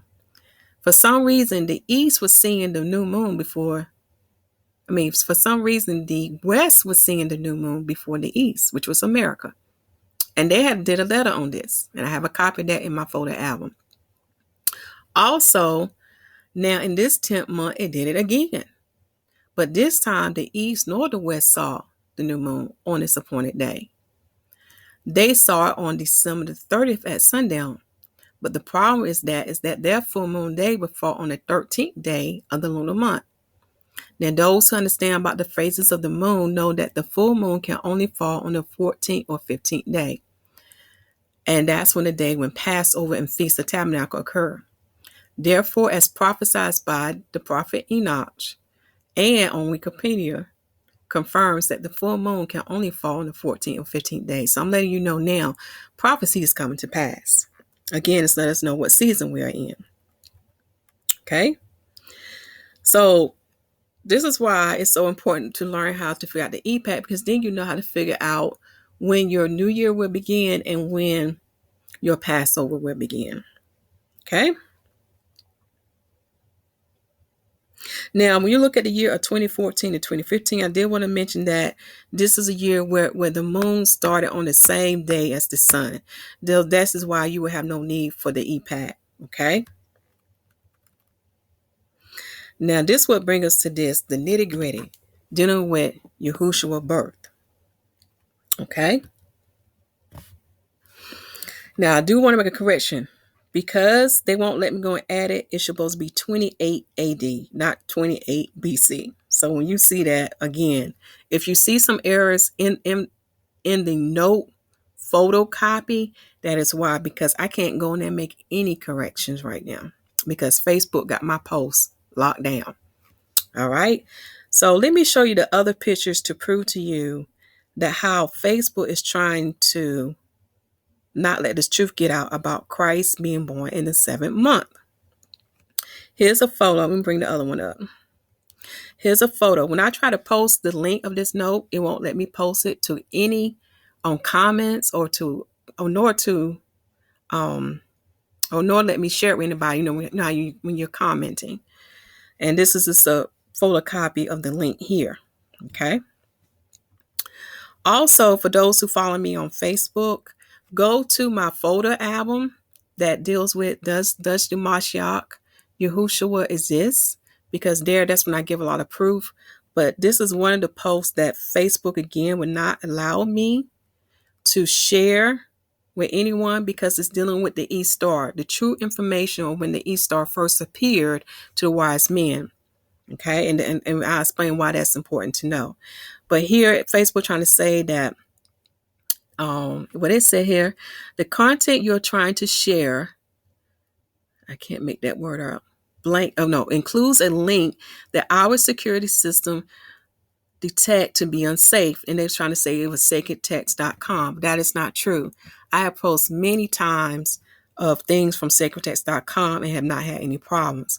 Again, they don't want you to know the truth. So you have to ask yourself, why am I being attacked? Think about it. Why am I being attacked? Why they don't want you to know that Christ was born in the 7th month? Now, I am aware of the doctrines about December and about Christ being born during Passover. But those who have the 1611 Bible, there are 2 key pieces of evidence, well, actually 3 pieces of key evidence that will prove to you that he was born in the 7th month. For example, and again, these links will be in the description box. Yhwsh was born on the day of the East Star, and that's written in the book of Matthew. The book of Matthew will confirm to you that he was born on the day of when the East Star appeared. And that East Star today is called Regulus. And Regulus is the royal star in the Leo constellation. Now, if you understand about this constellation, this is dealing with lion, right? Is he not a lion? Okay. That was one sign the Most High gave to us in the heavens. So the heathens have the technology to let you know when this occur, because they studied astronomy dealing with the study of the stars in the heaven. Astronomy is not astrology. Astrology is dealing with horoscopes. So astrology is dealing with science, study of the heavens. Okay. Another piece of evidence is said in the 1611 Bible that in the 15th year reign of Tiberius, Yhwsh was about 30 years old when he was baptized by John the Baptist. Now, this is giving you an important timeline event right here. And when you go back and trace the reign of Tiberius, you're going to learn that in the 15th year was 28 AD. This cannot be disputed. I'm telling you. Another piece of a clue can be found in the book of John. When you read the book of John with the book of Matthew and Luke, it gives you a time period on when Christ was preaching. Now, Christ, which is another word, is prophesying. Christ was preaching for 3.5 years. And the most important thing, the most important clue that it gives you is by listing the feasts. Now, what is one feast to let us know when the year begins? When there's a new year? Passover. So when you read John chapter 5, verse 1, this verse may seem debatable. Somebody say, well, that's not talking about Passover. Okay. When you read the book of John, you will learn there was 4 Passover feasts, and this is one of them. If you look at the precept for John chapter 5, verse 1, you will learn that it is dealing with Passover. Okay. For number 1, he went to Jerusalem. This is why it's telling you to read Leviticus chapter 23, verse 2, and Deuteronomy chapter 16. These are the precepts for that verse. What are the 3 feasts that we must go to Jerusalem? Passover, which is called, another name for it is called the Feast of Unleavened Bread, Feast of Weeks, and Feast of Tabernacles. Now, another thing I want you to read is Exodus chapter 12, Numbers chapter 28, and John chapter 6, verse 4. Because this Passover occurred in 29 AD. How I got that date, when you read that book of John, you can trace the date and compare to what was mentioned in the book of Luke, chapter 2. I forgot to mention here to read. When Christ was born of water and of spirit, when you look at Luke chapter 2, you also need to read verse 40 of Luke chapter 2, 2nd Esdras chapter 8, verse 8, and Jeremiah chapter 1, verse 5. Also read Luke chapter 4, verse 18 through 19, and Isaiah chapter 61, verse 1, and Isaiah chapter 42, verse 1. For those who are calling themselves prophets, you have to be ordained by the Most High. You have to have the anointing upon you, which is the Holy Spirit. And you must be born of water and of spirit to do this. Those who are not, they have not been called by the Most High, and they are preaching out of their own will. Okay? They are operating in the flesh and not in the spirit. And that's why I gave you those verses. Now, it's very important that you read these scriptures I gave to you in Leviticus, Deuteronomy, Exodus, and Numbers, and John to determine what this feast is. Because here it said, after this, there was a feast of the Jews, and Yahushua went up to Jerusalem. So what is this feast? Okay. When we read John chapter 6, verse 4, it's giving us more insight. The Passover is called a feast of the Jews. All right. And the precept for that verse is Leviticus chapter 23, verse 5, Deuteronomy chapter 16, verse 1. And that Passover that is mentioned there, it would be in a time period of 31 AD. Okay.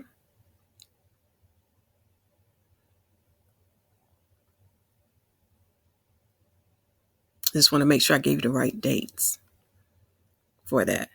If this is not the right date, look for the bubble box in the video or the description box where I can give you the 4 Passover with the correct dates. Okay.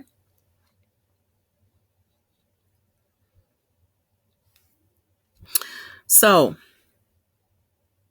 John chapter 6, verse 4 is giving you what is the feast of the Jews, which is Passover. Now, the reason why John chapter 5, verse 1 tells you to read Leviticus 23, verse 2, because Passover is a holy convocation day. It is a day of rest. It is a Sabbath day. And when you read all those scriptures I just gave to you, you will learn that the first day of the Feast of Unleavened Bread, which is Passover, is a holy convocation day. And the 7th day, dealing with the 7 days, in addition that we don't eat any unleavened bread, is also a holy convocation day. And that falls on the mid 21st. Okay? So take this time now to pause the screen, to read all this information that I gave from here to here. Okay. And I do want to mention, when you read Leviticus chapter 23, this is why we don't see the new moon feast mentioned, because when it talks about the feast being a whole convocation, means a Sabbath day, a day of rest. This is why you won't see the new moon feast. You will see it mentioned in Numbers chapter 28 and chapter 29. Now, Numbers chapter 29 will give you more specific details why the 7th month first day is a holy convocation day. Okay, but for the rest of the new moons, it is not a holy convocation day, which means a Sabbath day or a day of rest. Okay. The next proof we have is that just as Yahushua preached or prophesied for 3.5 years, so shall the 2 witnesses preach and prophesy for 3.5 years, which is 1,260 days, as written in Revelation chapter 11. Okay. Very important. See how the Most High speaks to us in Numbers? Even then, after they are killed, their body shall lay there for 3.5 days. Do you see how everything's lining up? So take this time now to pause the screen to write this down. So I want to explain to you how I came about Christ being born in 3 BC of the 7th month. And this is very important where people don't understand. When you're dealing with people life and looking at it as a timeline, the first year they come into the world is 0. They are 0-year age. Okay? So take this time to pause the screen. So when he had Passover at the age of 12 years old, it was the year of 10 AD. Okay? Because I'm giving you from the time from 3 BC all the way down to 32 AD. Now, when we get to 32 AD for Passover, this is why he's 33.5 years old, because he was born in the 7th month. That's the only way you can have a half year, because he was born in the 7th month. Now, we'll put this website down. Ask, which is known as Associates for Scripture Knowledge, give us a lot of proofs on why he was born in 3 BC. And they give us the actual date of the eclipse of the moon, dealing with King Herod, which is very important. Now, I'm not going to read all of this. Just pause the screen. But I do want to point this out. What they are basically saying, let me go to the chart. If you look at the solar eclipse, and this is based on astronomy data that they have, in the year that they're trying to say that King Herod was killed, they want to say March 13th, 4 BC. But the problem is, from the eclipse to the day of his death, will only give us about 29 days.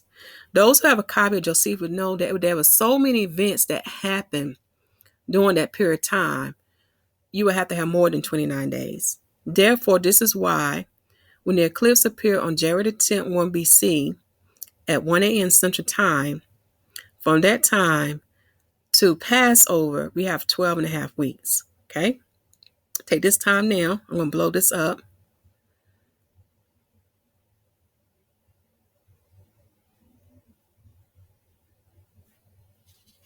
To pause your screen, and then the link will be in the description box so you can look at this. Okay? So that brings us to the next thing. I'm going to have to decrease this again.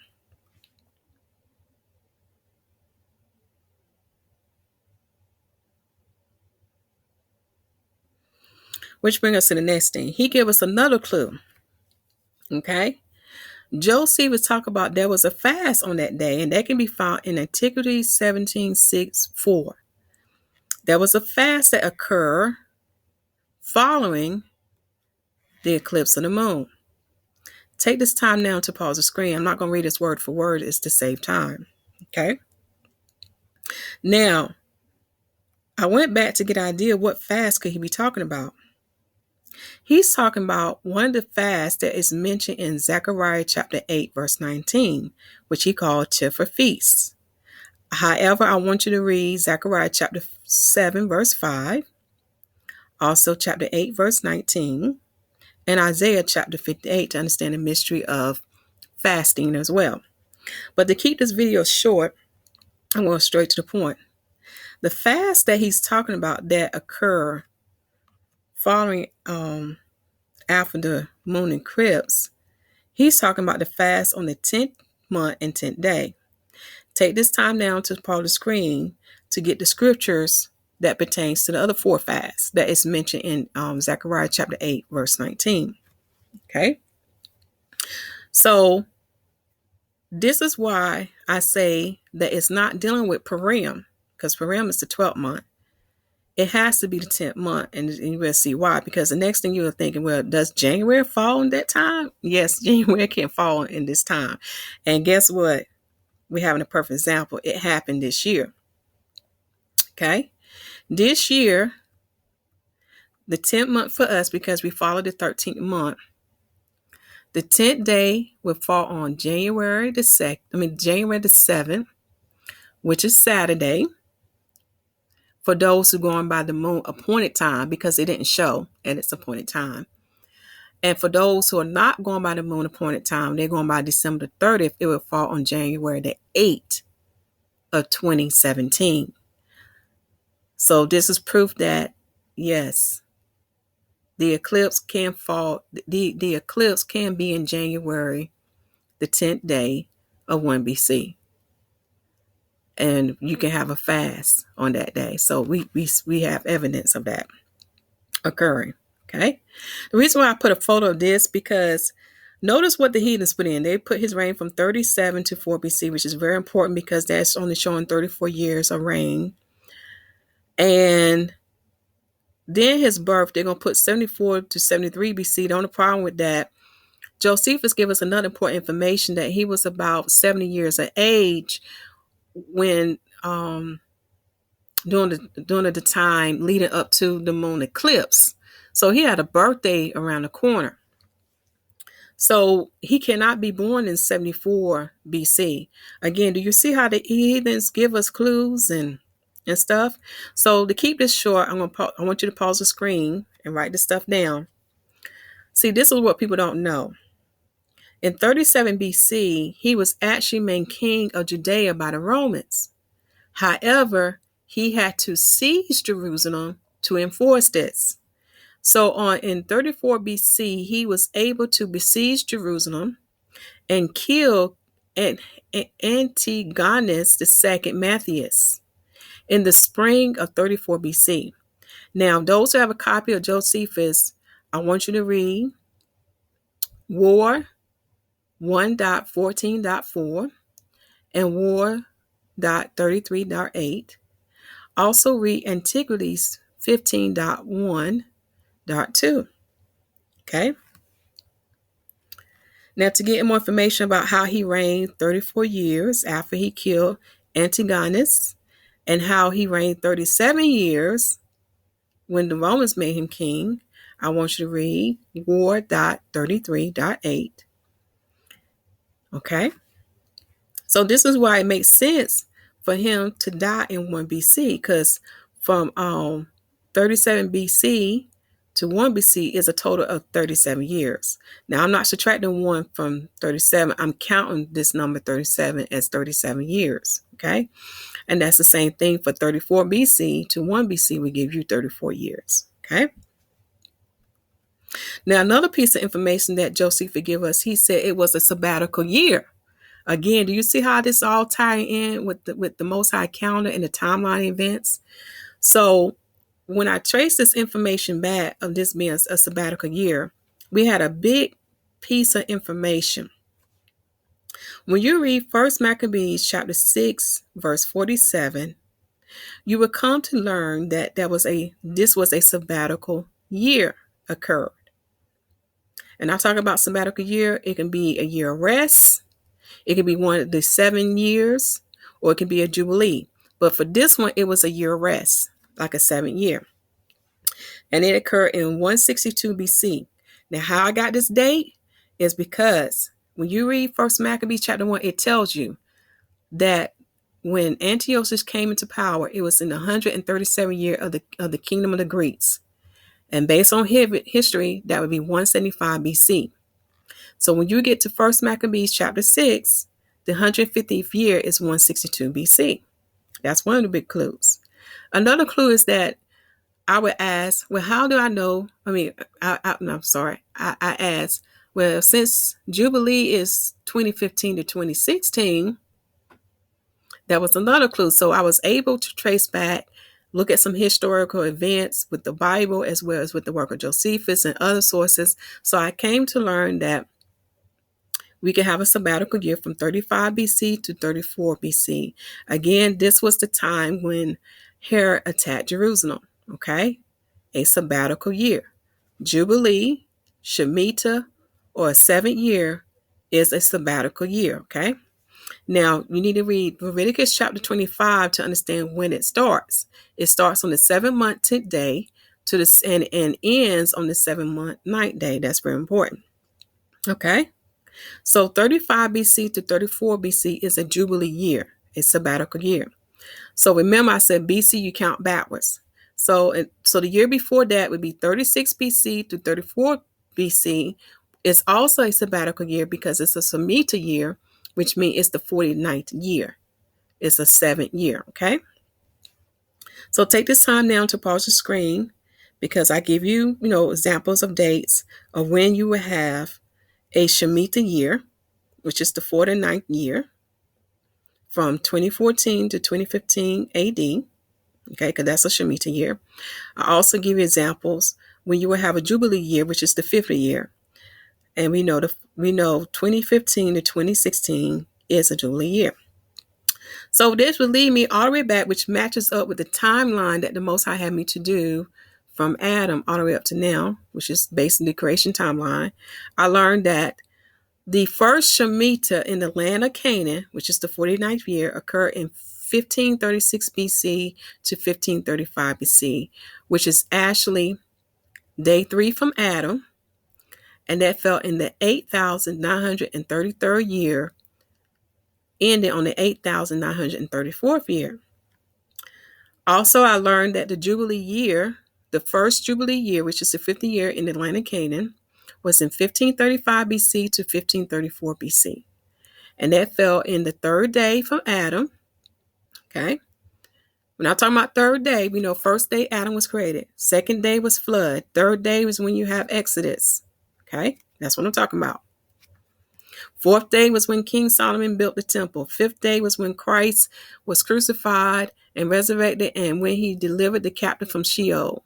Do you see how this is working out? And I'll explain to you later on how it came to us being in the 7th day from Adam. But anyway, that was in the 8,934th year, ending in the 8,935th year. Okay, so there's a prophecy in 2nd Esdras chapter 7 that talks about the 7 days. So when you read that prophecy, it's not talking about a 24-hour period. It's talking about a 1,000-day period, which would confirm Enoch's 10 weeks prophecy. Now, do you see why it's important to read those hidden books? Now, I'm not going to read this all word for word because we talked about most of this higher up. So take this time, pause the screen and read it for yourself. Okay. I do want to point out with the age thing again, for him to be about 70 years old, even in the Wikipedia website, this is what they said. They said this. However, some authors think that he was born in about 72 or 71 BC. So they're even telling you what the information that they're giving you about King Herod, they know it's not matching up with history. It's not matching up with the evidence found in astrology. So I also put that link in the description box, okay? And I have a picture of that as well. You can see this. Take this time to pause the screen and look at that. This is what they said, okay? So to sum this up about King Herod died at the age of 70. Because think about it. He was about 70 years old before the eclipse of the moon. Then he died sometime after it. And keep in mind, he had a son who was in prison in Rome. And they had sent word to King Herod about it. And they was asking him what they want to do with him because he was wicked. He was doing some wicked stuff. So think about the time that it takes for communication from Rome to go to King Herod, back and forth. All right. So think about that. So then he died sometime after that. And then Passover came sometime after his death. Now, this is something very important you need to know. They even mourned him for 30 days according to the custom of the Israelites. So when you go back and count time, it makes sense why he would be born in 71 BC, because that's when he was 0 year of age when he was born. And when you go down to 1 BC, he'll be 70. It makes perfect sense. Okay? So those other sources that say that he was born 74 to 73 BC, and they were saying his rise in 4 BC, is not correct. And Josephus and the astronomical proof will prove that. All right. So another thing that I found a lot of discrepancy is that they were trying to make it seem like Josephus is a liar. When you study about the Olympe is like every 4 years. And Josephus tell you when he became king by the Romans and when he conquered Jerusalem. Okay. So take this time now to pause your screen, but I'm going to keep this short and straight to the point. The 184th year, according to Josephus, should be 40 to 37. But the heathens would say it was 44 to 41. That is not correct. Okay. Also, for the 185th, Josephus, according to the information he wrote, it should be from 36 to 33 BC. All right. But the heathens would say from 40 to 37. That's something that's very important to read. So I have a picture of where I got this information from of what the heathens say. So you can just compare. This is how we know that they are lying. They are lying. Okay. So now that we had just talked about, hold on for 1 second. Okay. Sorry about the interruption. All right. So there's another site that will also give you more information about King Herod died in 1 BC and not 4 BC. So I will also put that in the video description box. And that website is hopeofisrael.org. You're going to hear a lot of noise because my husband just came in. Sorry. But we're almost done, my people. We're almost done. Hang in there. Okay. Now, here are the other things that I was telling you about dealing with Tiberius. And when you read the King James 1611 Bible, it's just like reading a math problem. Remember about math problems, you got to look for keywords. So here's the thing. It said, in the 15th year reign of Tiberius. Now, when we look up the history, his father or his adopted father, Augustus Caesar's reign from the 16th January 27 BC to the 19th day of August 14 AD. Okay. So Tiberius came into full reign on the 18th of September 14 AD to the 16th of March 37 AD. Okay. Now, when I give you information about the East Star, you were like, well, the East Star was a couple of days before Tiberius. Correct, it was. But here's the thing that they won't tell you about Tiberius. And this is from their website, again, from the Wikipedia, and I'll put that in the description box. Here's the thing that people don't know about Tiberius. In 13 AD, the Romans has given Tiberius powers that was equal to Augustus' powers. So therefore, because he was co-princeps to Augustus, starting in 13 AD, he was equal to Augustus.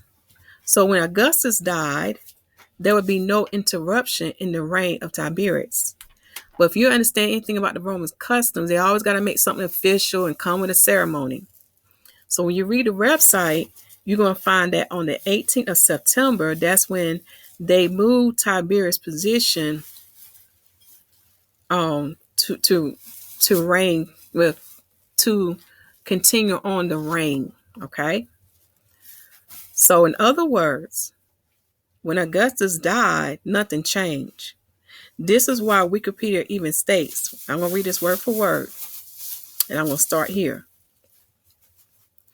Thus, when in AD 13, the powers held by Tiberius was made equal, Rather than second to Augustus' own power, he was for all intents and purposes a co-princeps with Augustus, and in the event of latter passing, would simply continue to rule without an interim or possible upheaval. So in other words, his reign would not be interrupted.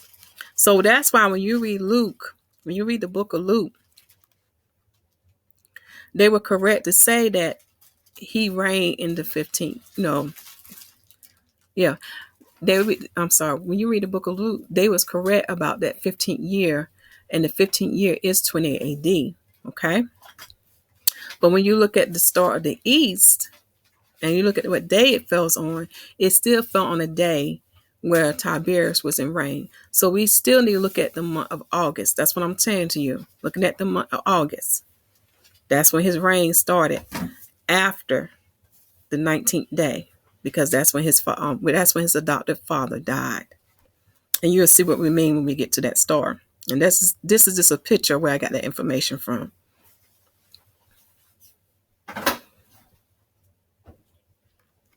So this is what I'm talking about. In the book of Luke, chapter 3, verse 1 and verse 23, they are correct to say in the 15th year reign of Tiberius, Yhwsh was about 30 years of age, for his birthday was around the corner. So we know his reign started somewhere after August 19th. Continue up, all right? And I put the verse of Luke chapter 3, verse 1 you can look at. Another thing that we need to look at as another thing to confirm that he was born in the fall and not in the spring is his 40 days and 40 nights of being tempted by, of fasting and being tempted by Satan. Now, the 40 days and 40 nights is a month and 10 days. Again, this had to happen in 28 AD. Now, this is the thing that you need to notice. And I'm going to read this word for word. After he was baptized by John the Baptist, he spent 40 days and 40 nights in the wilderness and began to preach the gospel. Okay. Now, I want you to read the book of Luke, chapter 3, Mark, chapter 1, Matthew, chapter 3, and John, chapter 1. Read that. So for Yahusha to be able to go to the Passover in John chapter 2, verse 13, verse 23 through 25, and to fulfill his temptation in the wilderness for 40 days and 40 nights in 28 AD, he had to be born in the fall, in the month of Tishri, Ethanim, the 7th month. Okay? And I'll explain to you how I got to him being born on the 4th day of Tishri, 3 BC, which is September the 14th, 3 BC. Okay?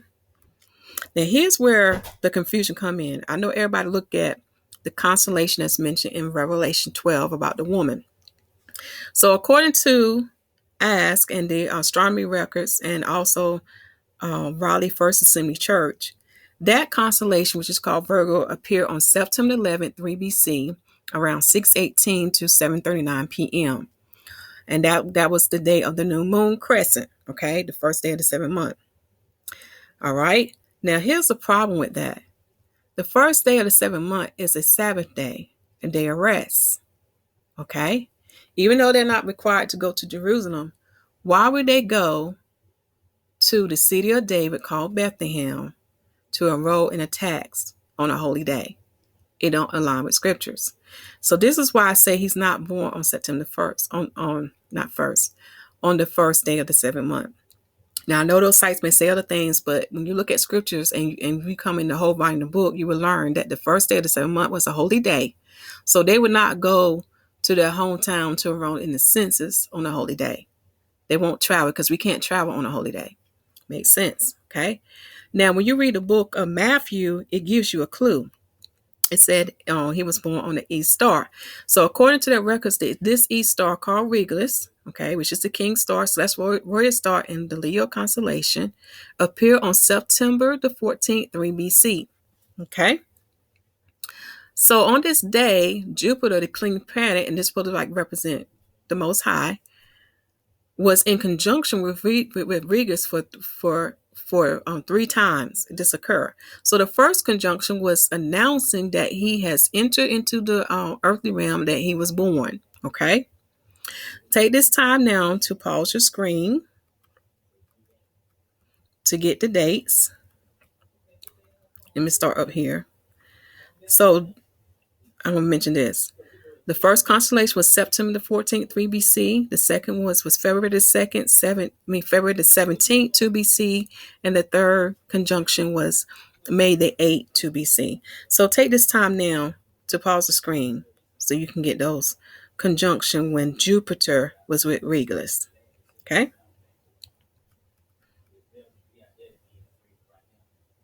All right. And those sites will be in the description box. So when you read Matthew chapter 2, looking at verse 1, you will notice that the wise men did not go to King Herod until they had seen the star in the east. That's a big clue. So when you read Revelation 12, what did it say? After it gives you the constellation, then you're going to say what? Then the dragon appeared. So we know King Herod was representing the dragon because he was red. In other words, he was an Edomite, he was Idumea, and it said the dragon was red. So what day did he get knowledge about him being born? On the day that the star of the east appeared. That was the day when he was born, which is September the 14th, 3 BC. Okay? And that's a mystery why he was born that day. Okay? Because again, Most High talked to us in numbers, and I'm going to mention that a little later on. But when you read Matthew chapter 2, verse 1, it gives you precept. It said, look at Luke chapter 2, verse 6. So it tells you when the east star was seen was the day when they was at Bethlehem to enroll in the census. Okay, do you see how this is coming together? And the word tax in the 1611 Bible tells you it means to be enrolled. All right. So they was at Bethlehem, which is also known as Bethlehem Ephrath, when you read Micah chapter 5, verse 2. Also read for the precepts for Luke chapter 2, verse 6, read Micah chapter 5, verse 2, and John chapter 7, verse 41. This is another confirmation to prove to you that he was born in the 7th month on the, okay, I want to say this right. He was born in the 7th month in 3 BC. Now here's the mystery about him being born on the 4th day. Okay, that's what I want to say. Here's the mystery. You know, the Most High taught us in numbers. When we have a new moon, it represents 1, so it represents him. It's a worship day. Okay, so it's about the Most High. When you get to the 4th day of the 7th month, it falls on the 3rd day of the first lunar week.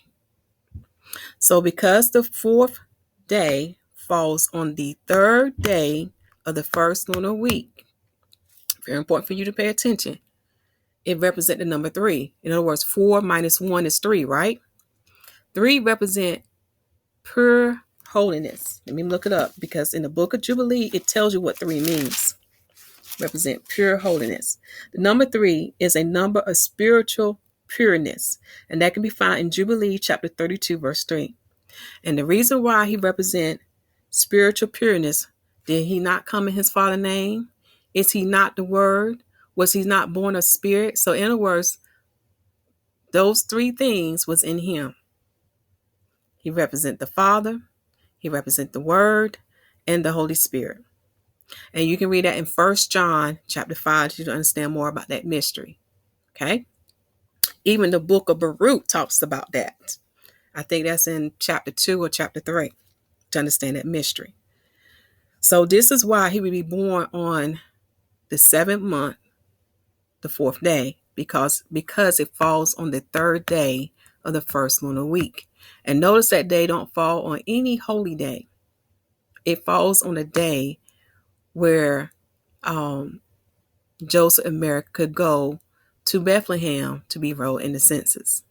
So that's why it's so important for you to study the Old Testament as well, because they give us clues. All right. So those who have studied First and Second Enoch and read the other hidden books and the work of Josephus and follow in the 1611 Bible, which is my foundation book, this is what I learned about the timeline. Okay. Based on all these things, because especially First and Second Adam, he gave me a big clue. In that book, it tells me in the 5,500 year from Adam, that's when Christ will deliver Adam and Eve. Okay, which fell perfectly in line. So because I had that big piece of information, this is how I know everything lined up. The temple was built by King Solomon. I think it was in his 4th year of reign and also in the 12th year of Hiram. But I'm going to put the link of the creation timeline in the video description box so you can see that those details for yourself. I want to keep this short. So in 969 BC, that's when the temple was first built, the first building of the temple. So if we go from 969 BC to 32 AD, that was the year when Christ was crucified and resurrected, we get a difference of 1,000 years, which matched perfectly. So in other words, the first building of the temple was in the 4,500 year from Adam. Okay, that is in the 4th day from Adam, and the 4th day of Adam is in. Let me make sure I get my things right. 7/12, 6/11, 5/10, 4/9. So that would be the 9,000 year from creation for the 4th day of Adam.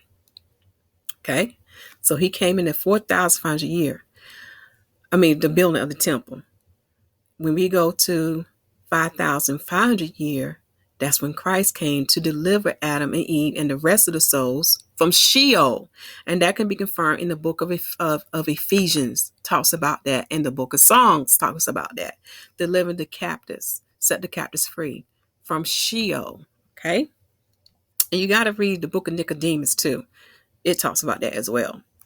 But to stay on track, if you notice, the 5,500 day is the 10th year from creation, or the 10th day from creation.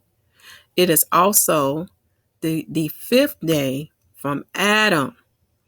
And it falls in the 5th week of Enoch's 10-week prophecy. Okay?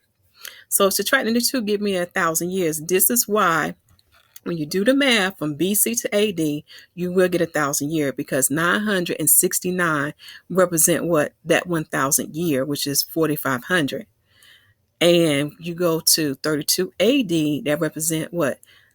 1,000 year, which is the 5,500. So you minus the 2, you still get what? 1,000 years. You see how this is lined up. So this is why I know with my gut, and based on the scriptures, based on the word and the hidden books and the work of Josephus and Philo, that 32 AD is the year he was crucified in the heathens time frame. Okay. Again, you got to read 2nd Esdras chapter 7 to understand the 7-day prophecy, because everything's lining up, and that's the time period we're in now. So my family, I apologize. This took a while.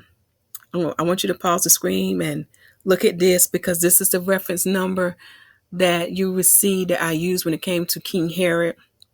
Okay.